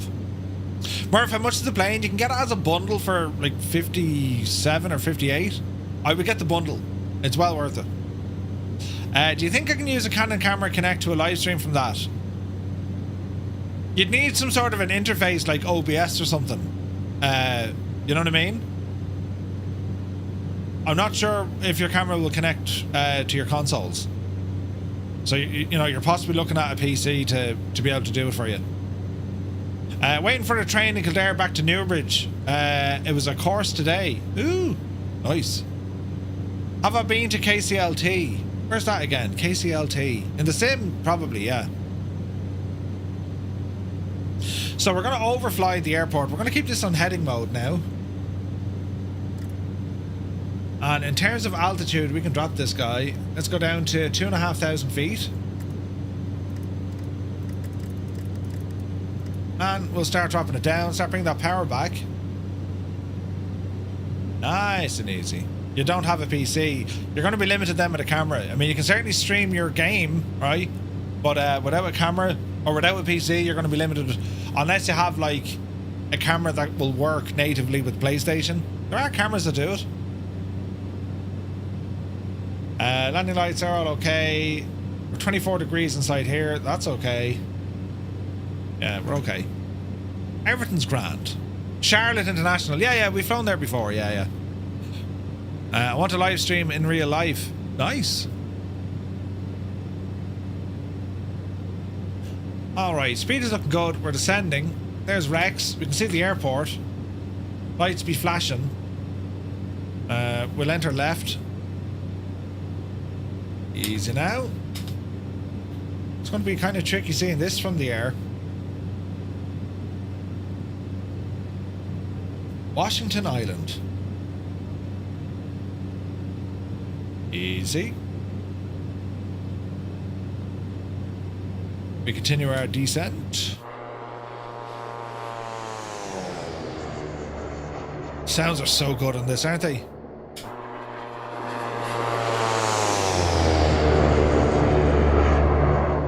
Beautiful. Right. Lights are on. Altitude's coming down nicely.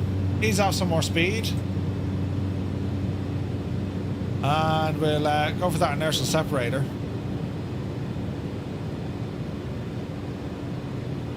Let's see what happens. Yeah, unstoppable. No, like your best thing is just use your phone. I mean, you can live stream from your phone. You know? Let me see. Matic, good to see you, buddy. Good morning from Texas. Welcome aboard. You're all packed now. Flight lands 50 minutes after used by the looks of a Murph. Oh, jeez, it's nice. No, you know, I haven't packed yet. It'll be... I don't know what it'll be. Miller Gaming, thank you very much indeed for the gifted sub. Cheers, buddy. 1,000 to go. The weather has changed. We should be able to see the airport a bit better-ish.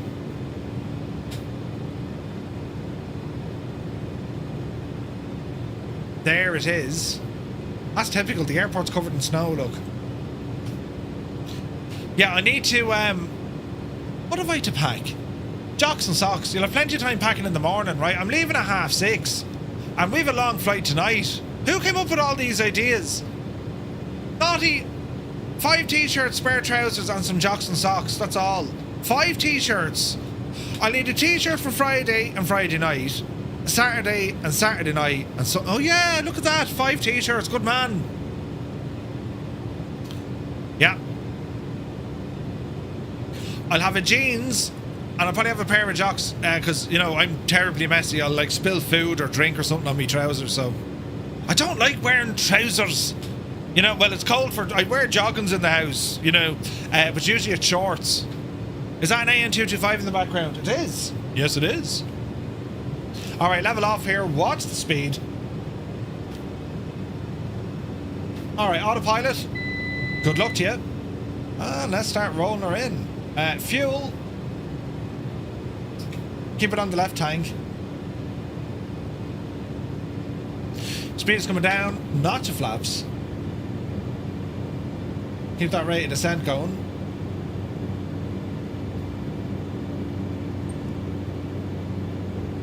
We'll keep turning in. Same, wearing jeans and spare jeans too. Yeah. Who here is excited about the Lego DC3? It looks deadly, doesn't it? Alright, keep her turning. Keep her turning. Second notch of flaps.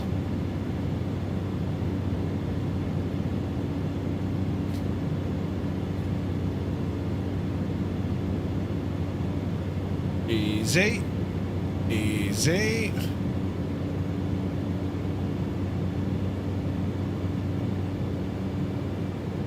I can't actually see. Oh, I can. Read 00 at 8 knots.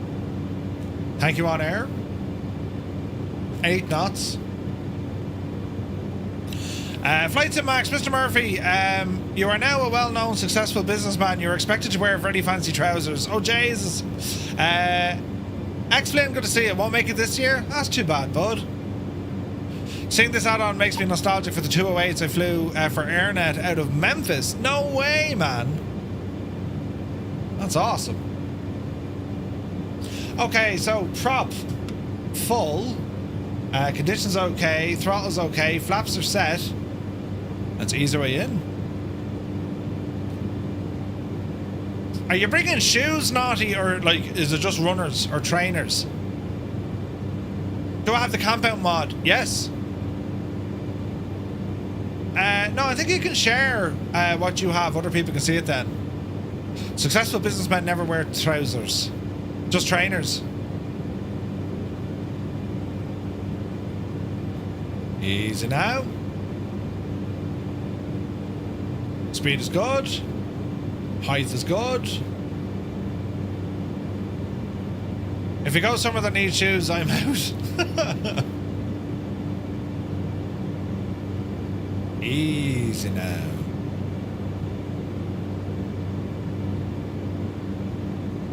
Easy. Easy. Okay, watch for the flare. Jesus, we are on turf. They weren't messing, were they? Power to idle. And watch for the touchdown. Mind the flare. Into beta. There's decel. On the brakes. Out of beta. Flaps in. And we'll taxi on the old rough. It's a mad runway this, isn't it? There's footwear other than runners, right? Easy now. Alright, clear the runway. Lads coming in, looking good.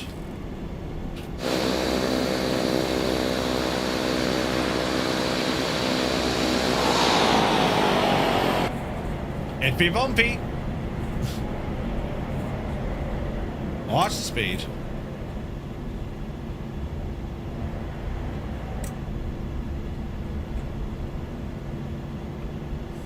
And we'll ramble over to here.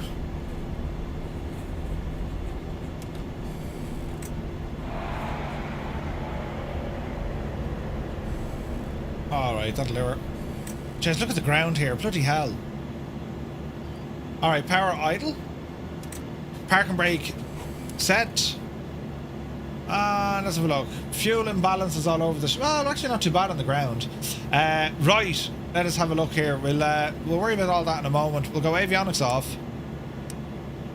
And let me see. Go ahead and bring your power back. Engine off, time log. The flight is finished.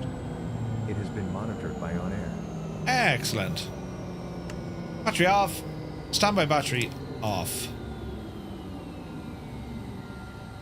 How do we still have power? There we go. Right, there we go. Successful first flight. Brilliant. Let's get ourselves unloaded here.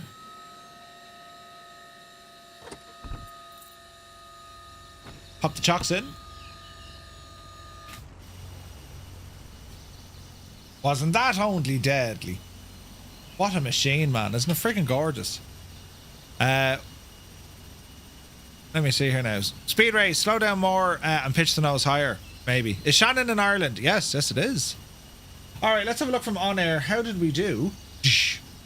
So, landing rate, not too bad. Landing speed, not too bad. Taxi speed, not exceeded. That looks good. Let's look at the actual record. We got 97.6%. Didn't like our landing. Our speed... too fast, maybe? Too fast. Everything else is bang on, though. So, that was our takeoff. Our taxi, our takeoff, roll to the right, straight down, picked up our magenta line around here, and then it was straight out then over to Washington Island. Oh no, that was very nice, wasn't it? So, sorry, OnAir, come back in here. Jesus, come back in here to me. Jeez, I didn't know you can do that. Fancy with the screen. Right, we'll go back one here. We're going to OK this. So we got a reputation increase, safety bonus, comfort bonus, aircraft handling bonus, soft landing bonus. Just all the bonuses. Brilliant. Let's OK that. This is all now added into our online career with OnAir. Reputation increase level 5. No skill points yet, but we're getting there. We're getting there. Also, when it comes to our industry, we do have an FBO, River Bend Ranch. That's the one all the way up in Canada, or is it Alaska? And we now have fuel on site there as well. Brilliant.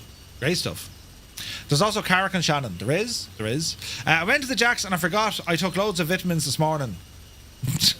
Jesus. Yeah. You like Boeing and Airbus? Don't prefer one over the other?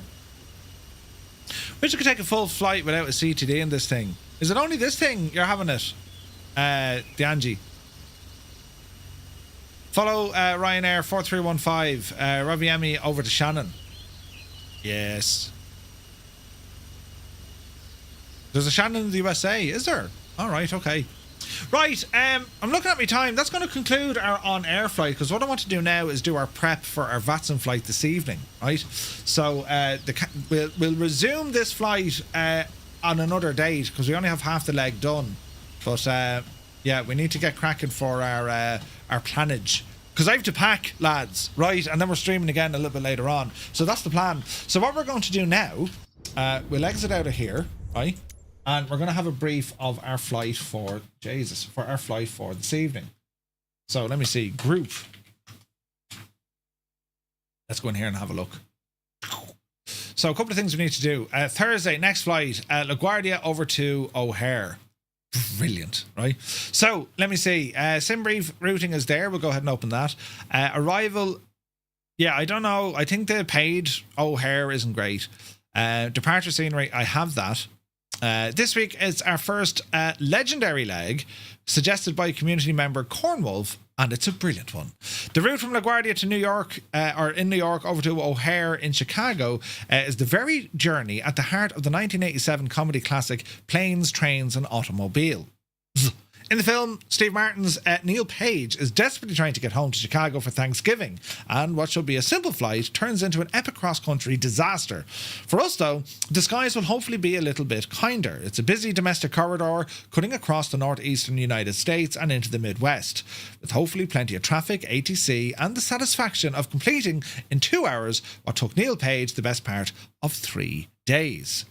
The scenes showing Plane in the Storm is actually recycled footage from the 1980s movie Airplane from the movie. And the film is a brisk 92 minutes, a good length for a comedy, but the original cut of the director John Hughes wanted it over 4 hours long, based on a 145-page script that he wrote. Over 600,000 feet of film was shot for the movie. Most of it ended up on the cutting room floor. That's mad, right? Mad. I haven't mentioned it yet. I'll cut off. No, not yet. Right, so that's our flight. We have our sim brief routing. We'll go into Venture Sky here now to go in and check on the weather.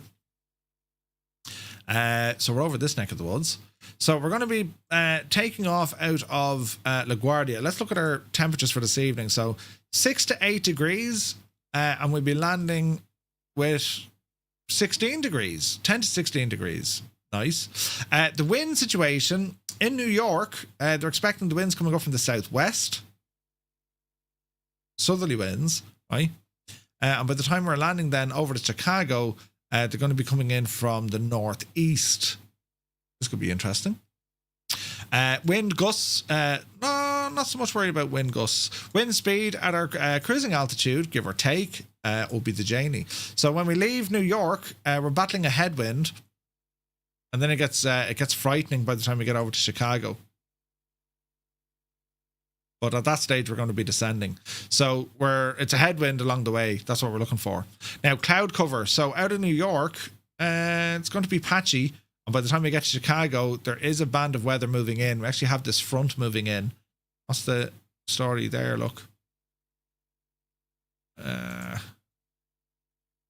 not too bad. There is a bit of weather moving across, though. Now, the main thing to worry about is going to be precip. So, New York should be dry. There's snow to the north there, northern Ontario. As we ramble in towards Chicago, though, we're not expecting anything major. You might get a bit of fog, right? James Waters, good to see you, James. So, that's kind of where we're at in terms of the weather. There is a bit of a front there we'll need to watch for. Thunderstorms shouldn't get. They're going to be south of us down towards St. Louis. Humidity... 90%. Air pressure. So we're going to be leaving New York at 1,009 probably, and then over to Chicago, something similar. Here's another front. So that's where the pressures change. So we'll have high pressure and low pressure, and then high pressure. So there's a low pressure front moving across. That's why you're getting all that kind of cloud and stuff. Then you have lovely high pressure down here. Right. Okay. So that's the weather. Next up is going to be sim brief. So we're Firefly 235, and we're going to be flying in an Airbus A320. And this one is going to be with the IAE engine configuration. Block time 2 hours 25. We're on the coast departure. There's no SID here, which is interesting. Should that be right?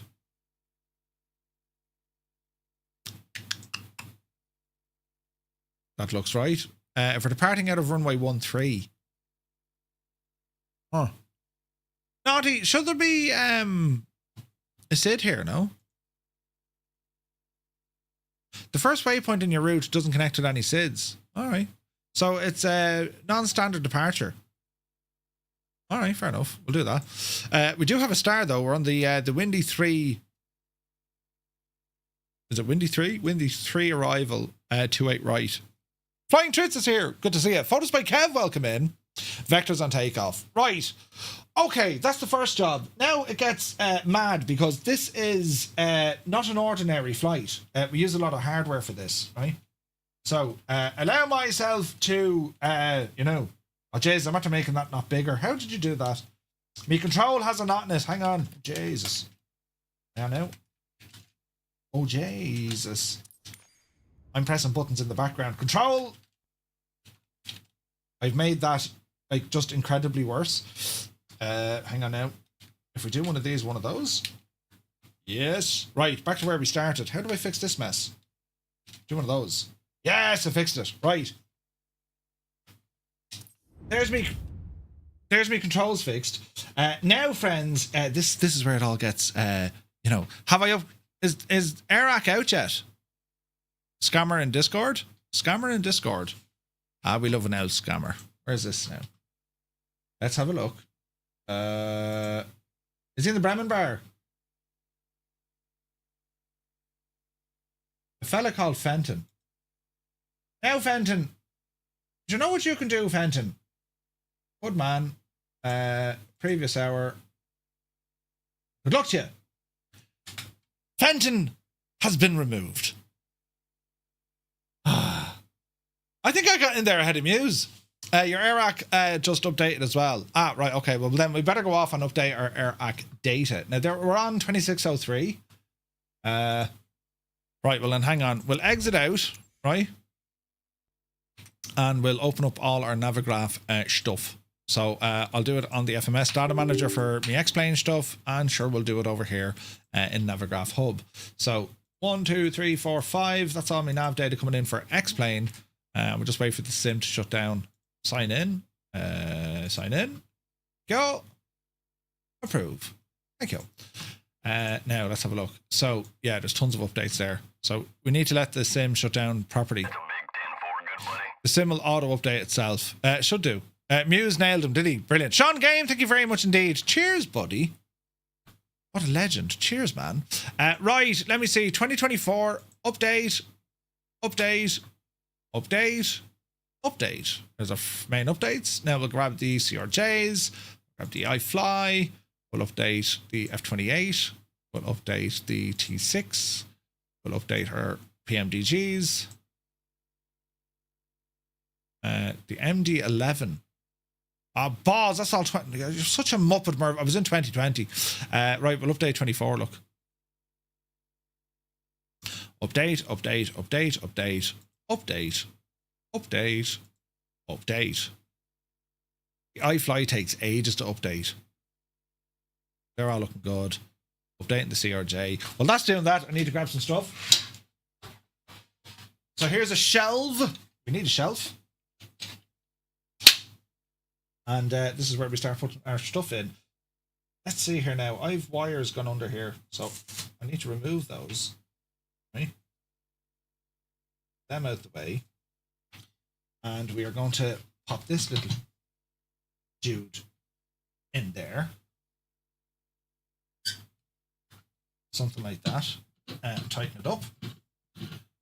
Let's see here now, lads. Let's see here now, lads. Jesus. So these are these Amazon shelf thingies that I use. They're very, very good. Very, very good. Right? So this is going to allow me to use all my wind control hardware. Oh, Jesus. You do need to have these fierce tight now, lads. Fierce tight. So one of those. And two of these. Yep, because if it's any way loose, it'll break. You know what I mean? Now, down into the lower drawer. We shall take our MCDU and leave him sitting on the table just here. Something like that. He lives there.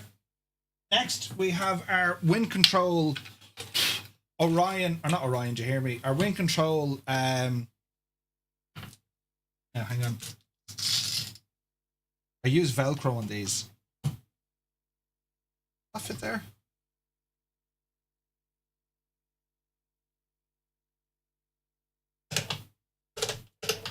Looks okay.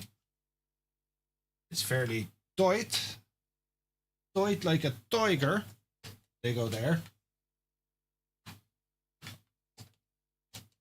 Bit of dust. Can't have dust on the equipment. Do you know what I mean? Right, put that there. Nearly done now. We need one of these. and we'll do one of those. This is great crack, isn't it? What the things you'd be doing? Right, you need to mount on here. Oh Lord, he'll get the polish out in a min. You better believe it. You know, lot to be said for that wood polish. You know. Now, let's mount all this equipment. It does look terrible bad when I'm like. That's why I didn't turn on the other camera, because it looks like I'm up to something when I'm not. You know. But yeah, it's a few minutes and it completely transforms my space. Right, that's fairly solid. That goes in there. You go there. Yes. I think that's everything I use, isn't it? So we have the wing control Ursa Minor stick. We have the wing control throttle for Airbus, right? And then we have the wing control MCDU. So that's all our hardware, lads, that we shall be using. So that's the first bit of the jigsaw. The second bit of the jigsaw is I have to plug it all in. So let me see. You need to go down there. You come up over here. Hang on now. I should have thought of this before I did it. Put up. You come down. Hit the ground. Hit the ground. There you go. You go there. There. And you go there. Right, so cables and things to plug into. Under the desk we go. Takes ages. Don't update the MD11. I know it, like, it'll do it. It's just slow, you know. Update.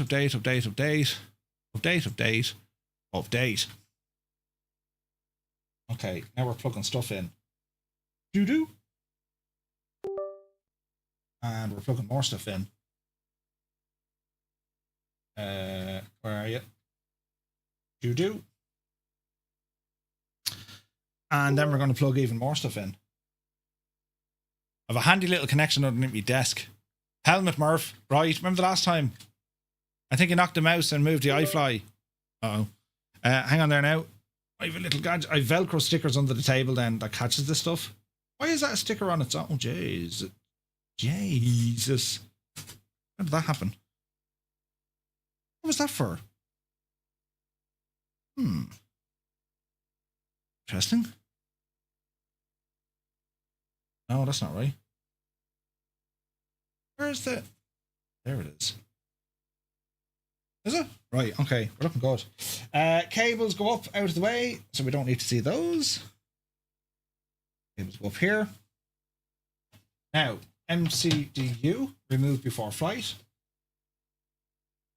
Now, do you know what I need for here? Look. Because I used these last week and they were brilliant. Bit of blue tack. A bit of blue tack. And we're just going to mount this gadget. So, if I look at... I'm going to put them in there, we say. Right? One there. And there.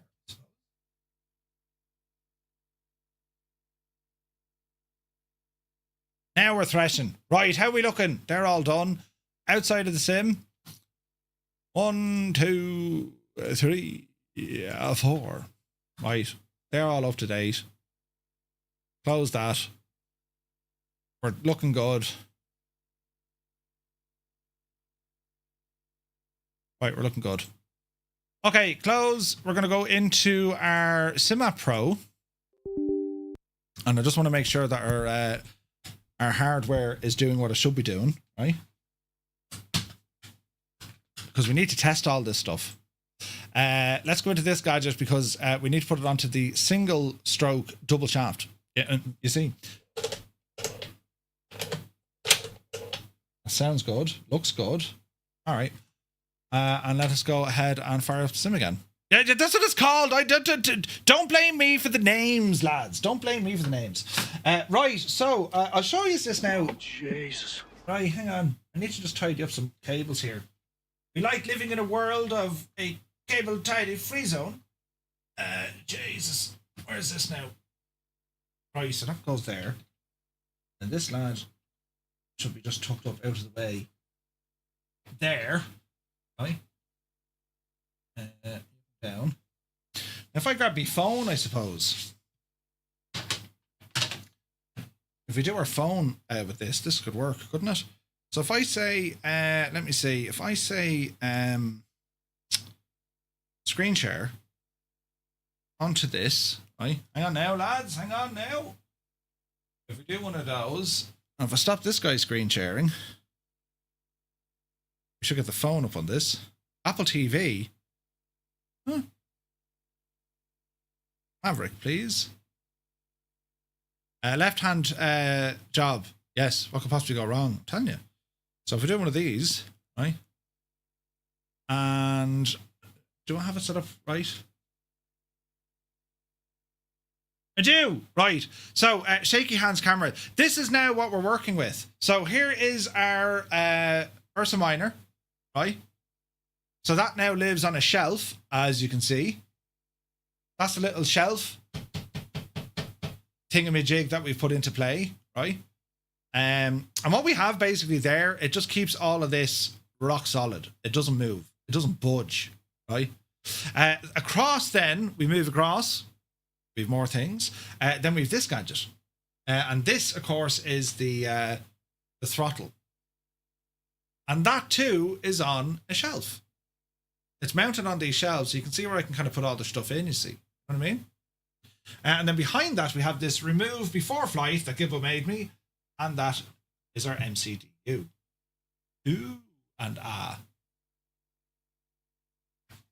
I'm actually forgetting one very important part. Balls. Hang on, we'll put that up there, look. It's looking at me, fan. I'm actually forgetting one very important part. I do always forget this. The friggin' the main gadget, lads. Now, don't drop this, you muppet. I'm actually pressing the button. Now. Hang on. Oh, I think I needed blue tack for that as well, didn't I? Ah, now. Hey, Cornwolf is here. Good to see you, bud. Hope you're well. Welcome aboard. Right, so I just want to fix this gadget. And fix that gadget. Yes.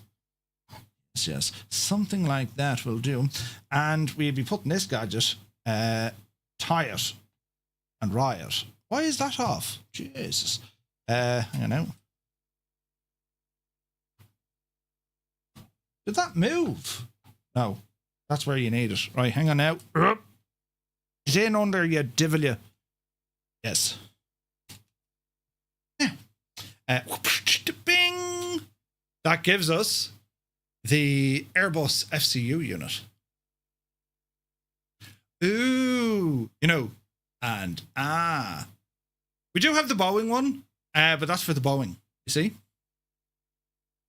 Have you got a link for those shells? You'll just find them on Amazon. They don't sell them everywhere, 777, so you just need to kind of find something half similar. You know what I mean? Because I can give you a link, but it won't be available. So just do a search for them. But they're dead handy, look. They're just shells that like mount in. See the mount?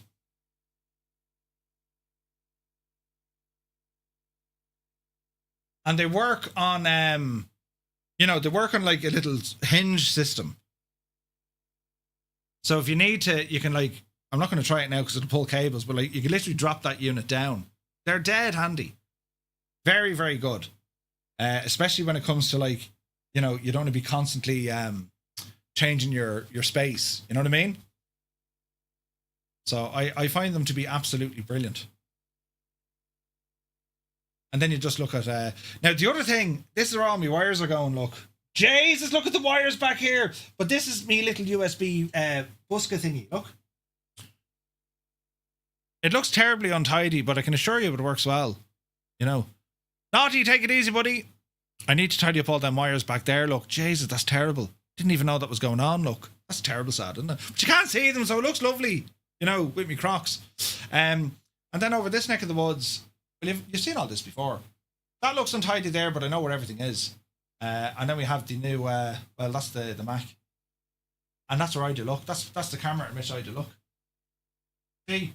And there's there's me rig that I have stuff on, and that's the big flag that fell. all the stuff we show, lads. Isn't it mad? And I have another TV in there with lights and all the jazz. I haven't set any of that up properly yet. You know. And then I have new speakers, or not new, they're old, but they live up there. And then I have my wall clock. Do do do do do do do. Under the big Egypt sign. Out of sight, out of mind. Exactly. So that look how nice it is outside. Look, Jesus, lads, hang on. It's a summer's day out here now. Look, now. A summer's day outside. Yeah. Here's the cat. I imagine this works walking around my house, doesn't it? I think it does. But anyway, so there's all our setup. Isn't it only brilliant? Oof. We'll turn that off.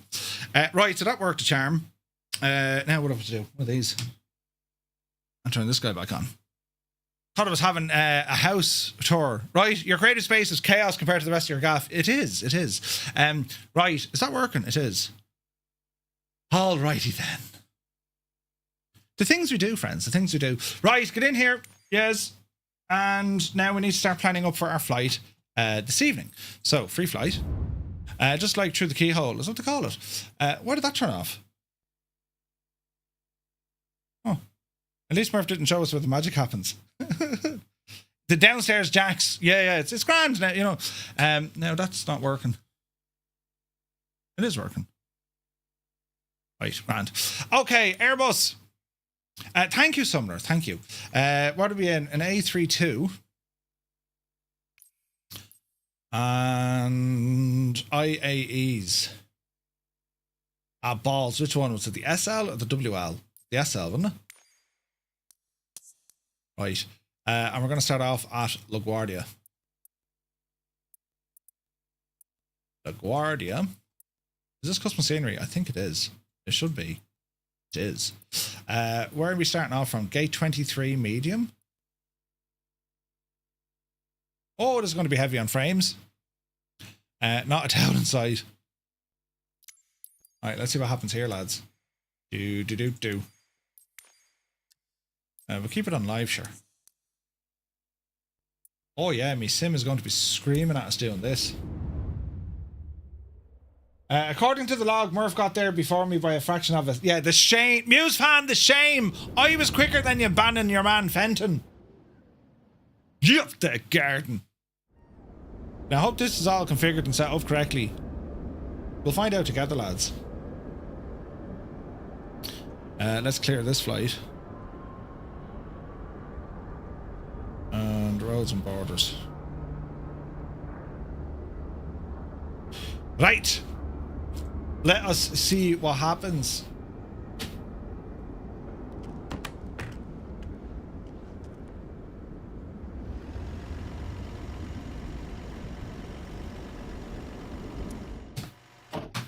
Okay.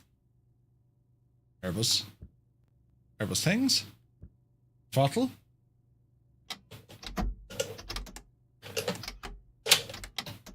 Excellent. I don't need to do anything. Right. Now, let me see. Flight controls. Left is right. Right is left. Flaps. Speed brakes. The bindings sound good. Engines are off. Ignition is off. Lovely hurdling. Right. What do we want to do here now? Set ourselves up for a VATSIM flight. Oh, do you hear the pop? Alright, into settings. We're going to go... give me all the frames. We're going to come down here, turn off displacement mapping. Not going to need it. Save and resume. How is this game for newbies? There's a bit of a curve to it, Ulysses, but you know, you can get there, buddy. You can get there. Okay, so quick check here. Let's come up here. Okay, so we have our ground power is available. Get some batteries on. And fire up. Go ahead and get our logo lights on, wing lights on, emergency signs, adheres, and pumps. Some nice lighting. That looks good. Now this could be a bit of a This could be interesting. Let me see here now. So for tonight's flight, we're actually going to be using Navigraph. So let me see. Into Navigraph, please. This is the new tablet I got. I got an iPad 11th gen for €215. Brand new shampoo. Isn't that mad? Absolutely mad. Right. Now we're going to be stateside. Just getting some lights turned on in here. And I want to make sure that all my buttons are working. You know what I mean? Floodlights now. Integrated lights. Yes. Okay, so systems are coming up. And we want to go back into our flight planning. So into SimBrief. So we're saying this all looks good to us. We're going to generate this flight. And then we can pull this in directly then from SimBrief. What about the MacBook Pro? Yeah, I have it. It's there beside me, Roy. Great bit of kit. So I'll be bringing that to New Zealand with me. I'm muting you, Murph. I'm on approach to Innsbruck in the 320 and I don't want your warnings to put you off. Pull up. Pull up. Terrain ahead. 500. You grand, Stu. Don't worry about it. Glide slope. Glide slope. 200. Brilliant. Anyway, right, there's a flight. Yes. And we'll import said flight. There should be. That's all looking good in the parish, and I can use all this gear now. Right, so we're gonna go into our ATSU AOC menu, flight initialize. Go ahead and grab it. And while we're waiting for that to happen, flight controls have all been tested, so that's good. We better go off and do a tour of the airport to make sure that all our scenery has loaded in. This is LaGuardia. There's New York City over there. Look at the state of this.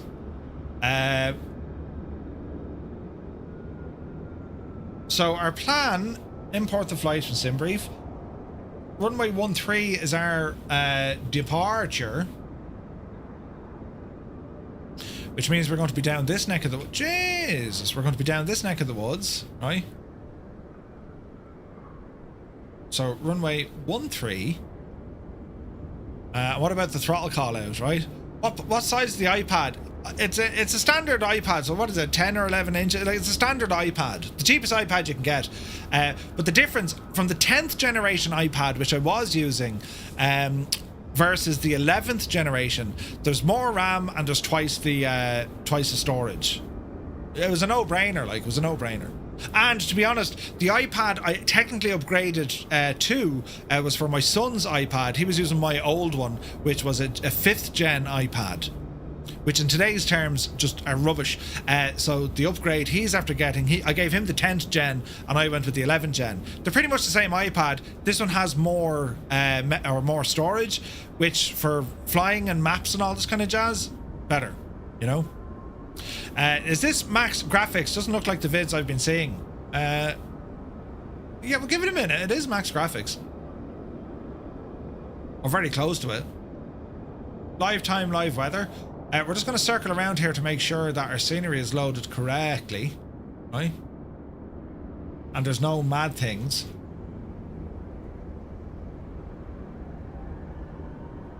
We're looking good. They do have that runway runoff area. That basically, it's floating. That basically works as quicksand, right? It's designed to like stop the aircraft. Now, you just want to make sure that there's not two sceneries loaded up here. There's no default for LaGuardia, should there not?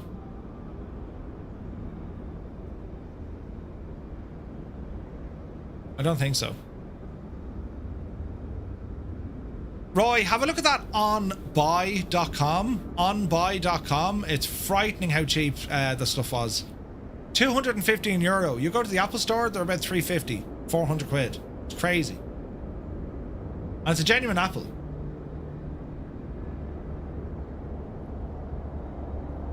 Alright. So LaGuardia works. Man, look at that skyline with New York in the background. Beautiful. So because we're not on a star, yes we are, because we're not on a SID, this is very much going to be do what we're told by ATC. Isn't it? I think it is. I think it is. So back to the aircraft. Let's come back down here. Map not available. That's okay. Let's go into our FMGC. GPS primary lost. Let's go to init. Let's go to init request. And we're just making sure that all our hardware is working. In addition to all of this, let us fire up vPilot, right? vPilot, and we need to go into here and look at what is it, VATSIM radar?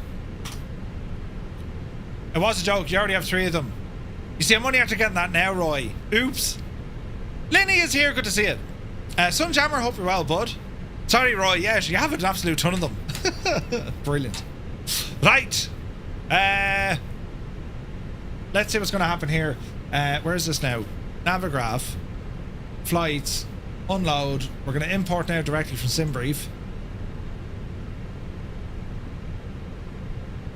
Here is our VATSIM radar. We're going to move this guy across. We're sitting here at LaGuardia. There is an aircraft already in the area, but not where we are. So we should be able to connect to the network. A320. Connected to the server. Okay. So while we're sitting here, well, let's have a look. So we're going to be flying. We'll want one of these. Blank paper. Now if I did this, it shouldn't matter because I can do it from my tablet. Right, so here we are at the airport.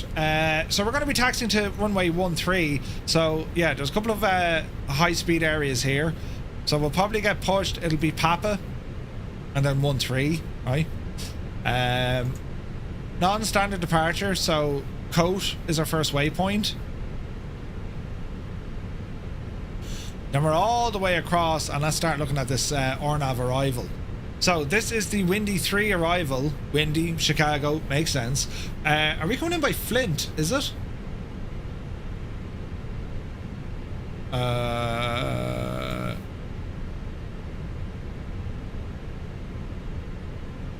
So we're coming in from K's. Here's K's. So we're coming in this way. Fairly straightforward. Radar required. Jody, Bitter, Galt, and Costello. Okay, so if we're aiming for what runway? 28 right.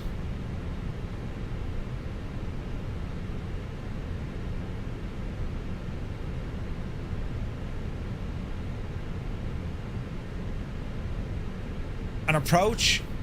ILS runway 28 right. From Vulgar or Final?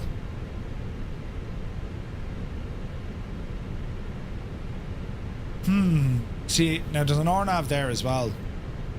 From Windy 3.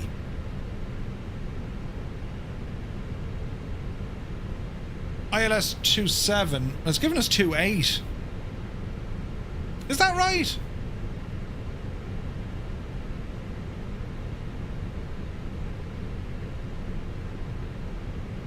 Two eight right.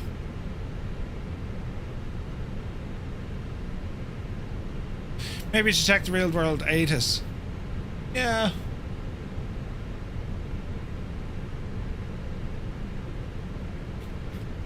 Like it's liable to check. We're like flight radar, Murph. Flight radar.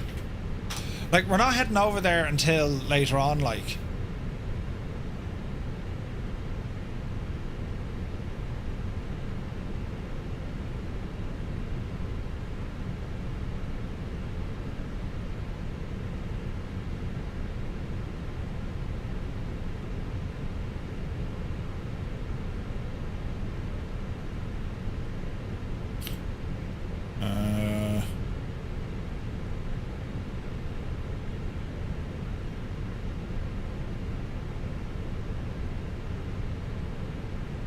So, they're actually coming in the opposite direction at the moment. They're coming in on the 10s.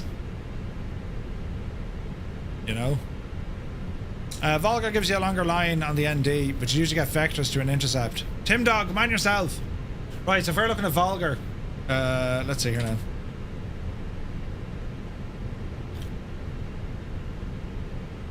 So we're going to be coming in this way.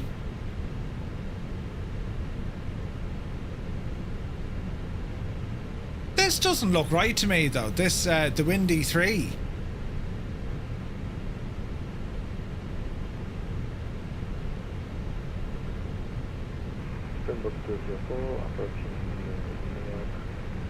Yeah, I'm not mad on this. Hang on a second.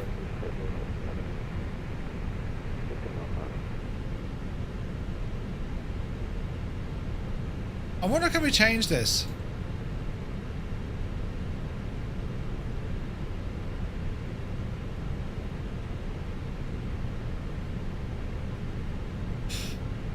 This might be better. Samov? No, that's not great actually. Otherwise we're coming up this way. That's not going to make a lot of sense either. Like, there's the Windy 3 heading in. Maybe it is, I don't know. Alright. Expect vectors when landing west.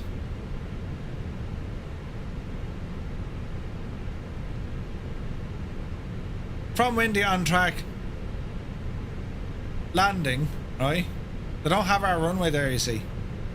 Oh no, they do. Expect radar vectors to final approach. So they want us to go as far as Banff.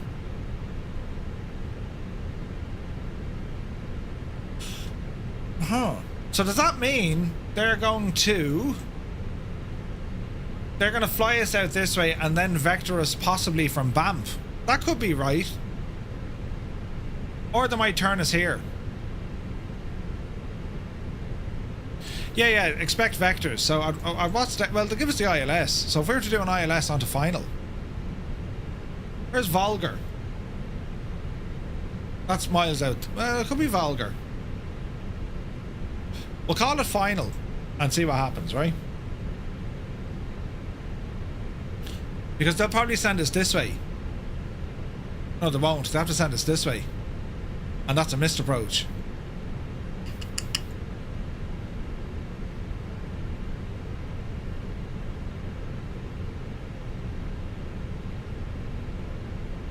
I'm kind of guessing until we know what we're doing, but either way, if we're planning 28 right, the important thing is, once we have an idea of that missed approach, our star is fairly straightforward. We're coming in from the Flintville War down past Kays. We will more than likely get a vector. If we don't get a vector, there's nothing to say later on we can't cut down this way and just do a direct in. Like, there's nothing to say we can't do that. But certainly looking at the flow, landing west, expect vectors to final approach course after Pappy. So once you get down as far as here, then they could give us a vector. So they could give us a left turn 180, you know, they could left turn 180 degrees, right? It's unlikely they're going to, you know, they'll spin us around the entire airport. They might. There's no speed restrictions here that I can see.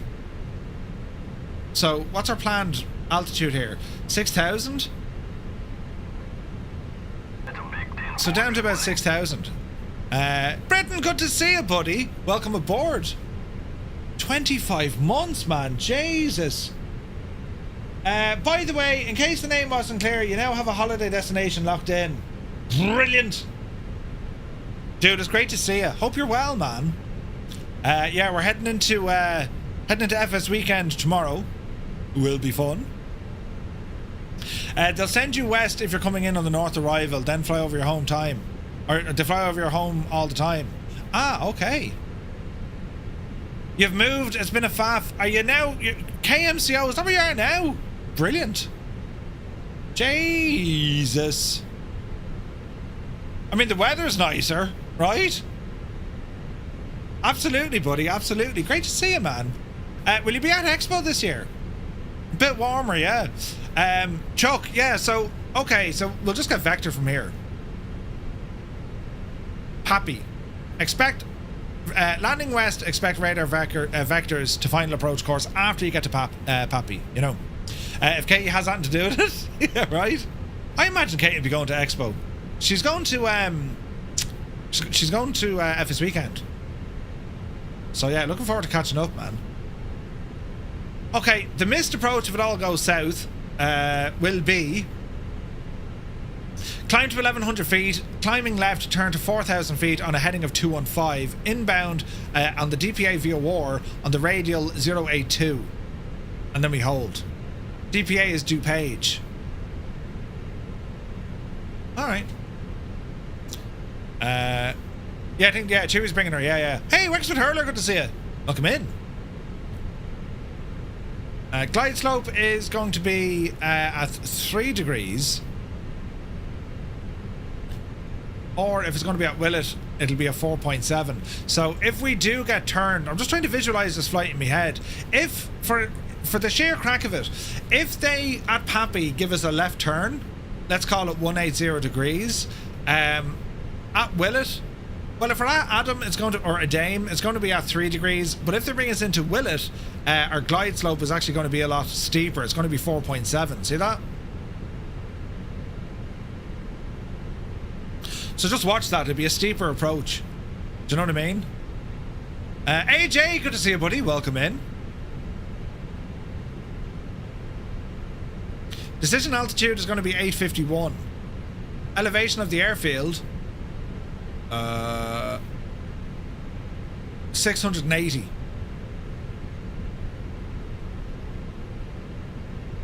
Alright, so a Dame is going to be a 10-mile DME.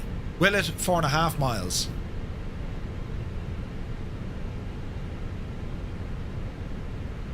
Oh wait, hang on. So we've glide slope here 4 degrees. So we don't, we've 3 degrees. And then we have depending on the speeds and so on, right? So what's this then? Map at 0.3, 4.7. Is that the distance then?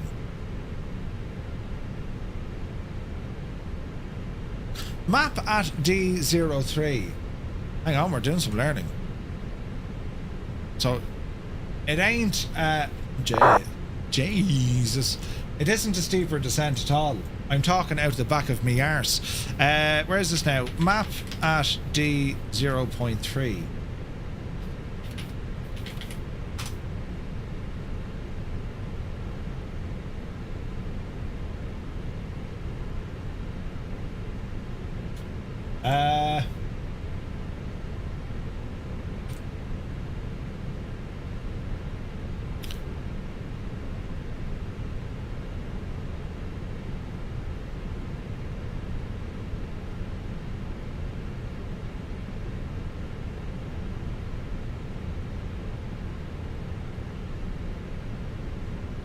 So, if I'm reading this correctly,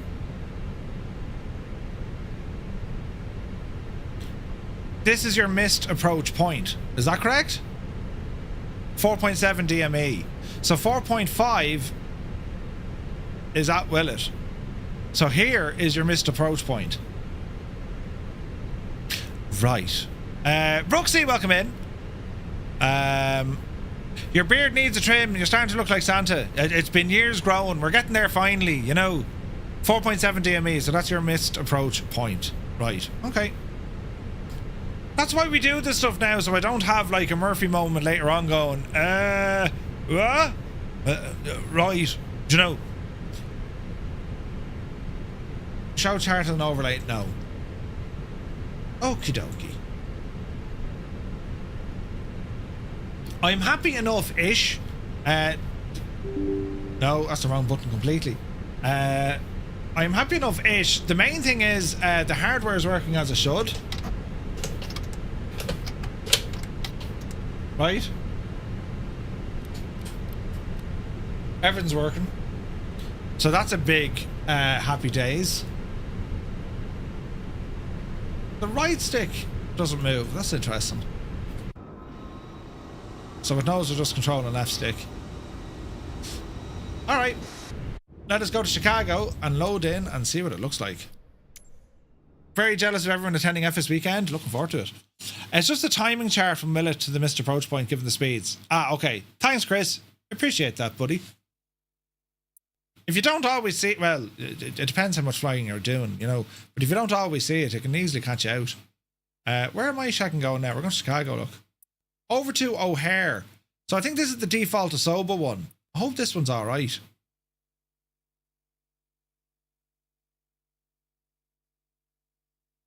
Jesus, there's a whole pile of nothing. Oh, there we go. This is a handcrafted airport. I'm expecting this to be alright. 28 right. So if we're coming in this way, we'll be... What's that? Cargo. We'll be going over here. Gate 23? There's no gate 23, look. Horses in there now. And let's load into Chicago. It's okay, but there isn't a scenery where the taxis match the chart. Oh dear, really? You're in Chicago and the weather sucks? The Windy City.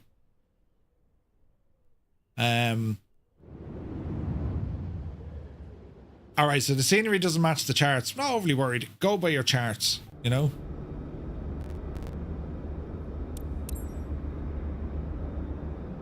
Do. Okay. Let's go exploring.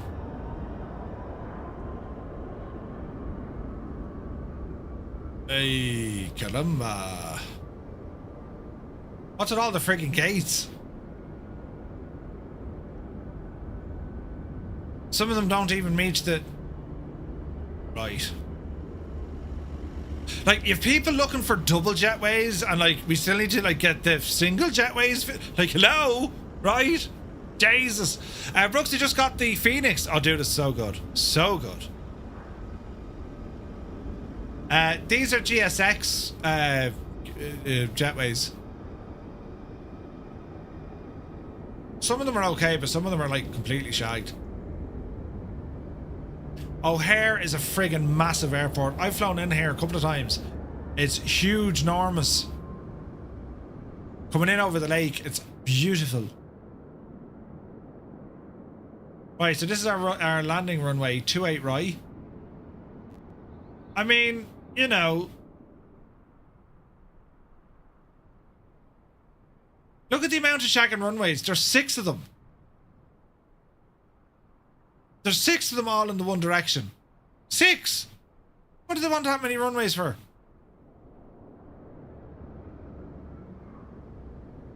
Jeez. We'll see now. You've been there a couple of times. It used to be 8. Really? Okay. So when we land, we're hoping to park over this neck of the woods here, look.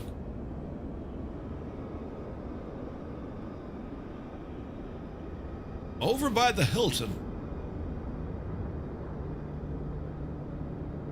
Right. Let's do our due diligence on figuring out where everything is. So that's coming in over the lake. There is Chicago down there. Is it? I thought Chicago was bigger than that. Look at the size of this airport, lads. This is absolutely insane big. Look. It's basically 3 airports thrown in together. You know, Murph, where do you put the ILS frequency into? Well, how much? In the Airbus should be automatic.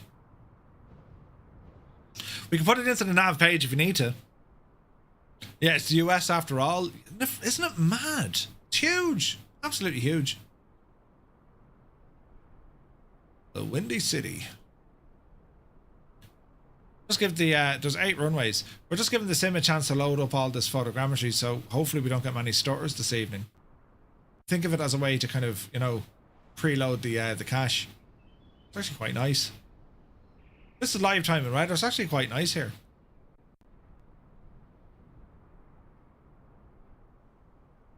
Ah, Chicago. Chicago, of course, means a Wales. Oh, wait, we've Meigs Field. Hang on. Oh, wait. Didn't Asobo put this in as default? We've Meigs Field. This is gone. You know. Good luck in the cup. So this must be the Asobo version. Ah. That's awesome. Jesus, if that doesn't give you memories for every flight sim. All the boats. Ah, that's pretty cool.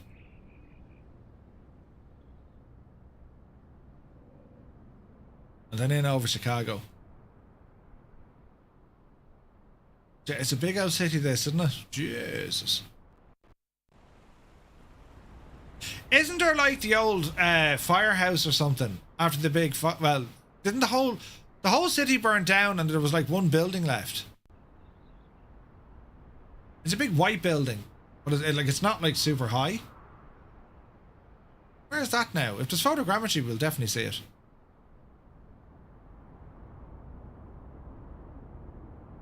The water tower, that's what it is.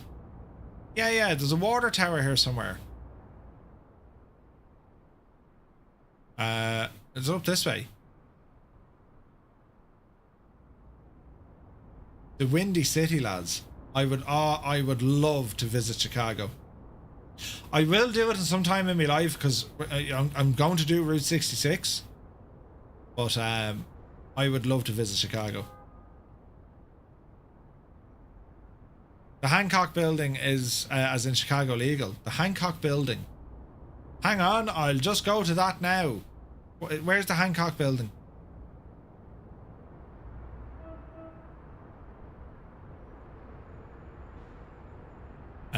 North, go the other way. North. No.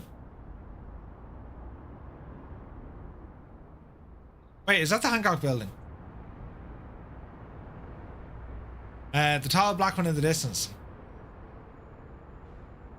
It's the building with the double antennas. This fella. Right, so where's the water tower? Down here somewhere, you said. Oh, there it is there, look. Ah, brilliant. Yes. Oh, Jesus. There it is, in the melted apocalypse that we're in. There's the water tower.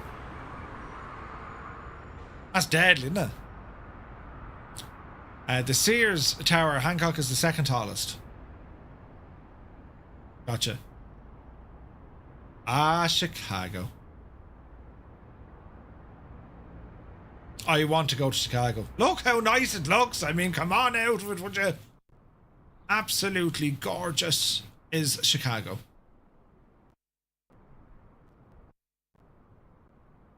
Just need to watch for the old stutters, you know. Hello there. Captain Azores, welcome in. Yeah, Chicago, yeah. Beautiful, isn't it? Right, so that's our little homework done. You know, making sure the scenery loads in without any stutters. We'll head on back up towards the airport. Which is, you know, over here. Is it? That's DuPage. There's O'Hare. They have a par 3 golf course downtown. No way, man. Come on down, Murphy. We'll set you up with the best deep dish you've ever had. And when you say deep dish, better not be fishing that. You know, we don't like fish. Not the fish have ever done anything bad to me. I mean, I don't like them as a species. It's not like I don't like them as a species. I don't like eating them. You know. And it's not because, like, I'm like, oh, the poor fishies. It's just they taste rank and they smell. But yeah. And I think people who eat fish need to have some serious life choices, decisions. Steak over land. That's how I like my meat. But anyway. I just don't like fish enough. I eat tuna the odd time. That's the only bit of fish I can eat. Tuna in like sunflower oil and a sambo or something. That's about it. Pizza. Oh, pizza, yeah. Sounds like Murph hasn't had good fish. Not mad on fish at all, yeah. Best pizza is in Chicago. Here's a fashion outlets of Chicago.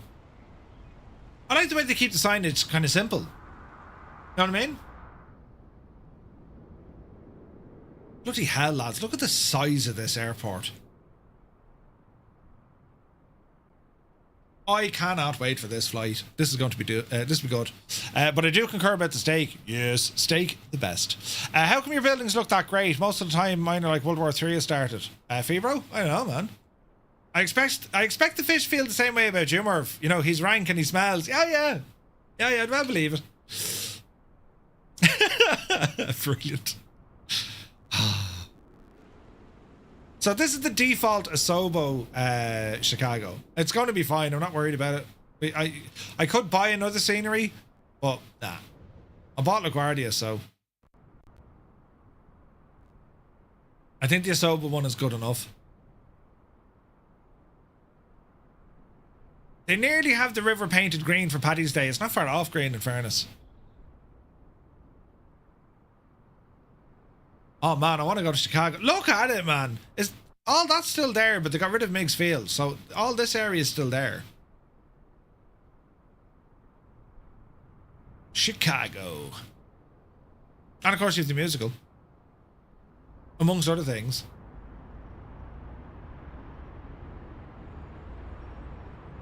Brilliant. Denver International is big. Oh yeah, Denver's freaking nuts altogether. Love the sounds, man.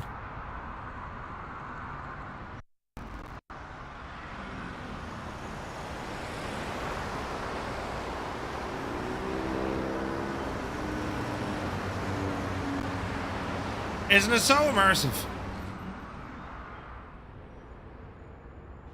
So immersive. There used to be a landmark. There is landmarks for this. You can get the Sam Scene one. I think Orbex did one here as well, didn't they? I've used Chicago as the backdrop to one of my intro videos. This sort of crack, look. In actual fact, I can recreate it here by pressing some buttons.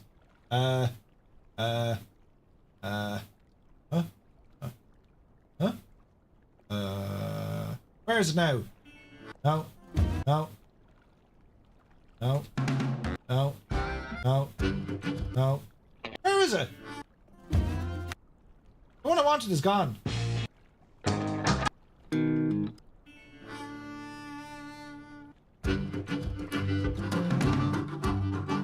I thought I had it in there somewhere.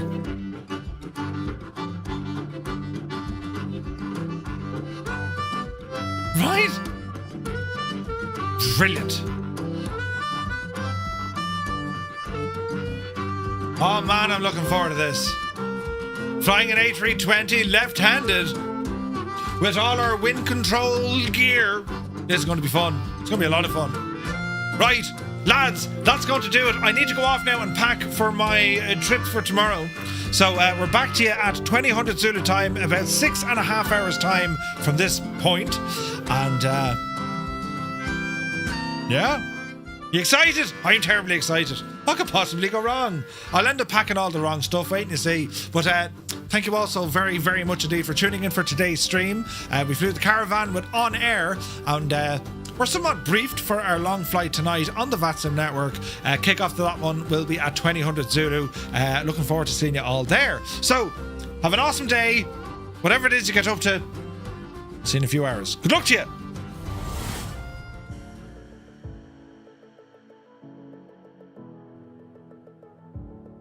Over there. Oh, sweet something, God! Jesus! Medic! Oh. There's nothing to look see. At this big E, just Jesus. There's nothing to see. No, there's nothing to see at all. This, lads, look at the state of this.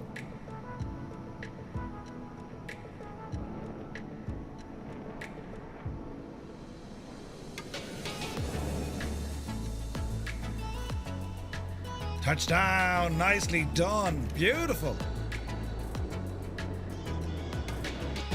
Don't panic. Just hope for the best, Murphy. Oh, Jesus. Don't end in it all fear and terrible. Yep. Oh. Banking. Up. Shh.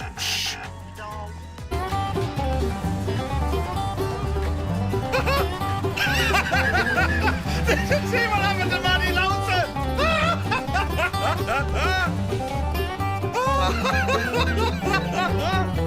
Oh, that was brilliant.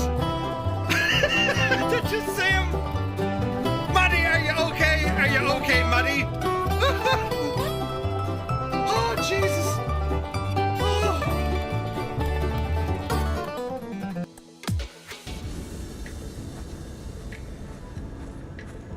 She looks like your man. Oh no, it's a him. Oh Jesus. It looked like your one, Katie Taylor.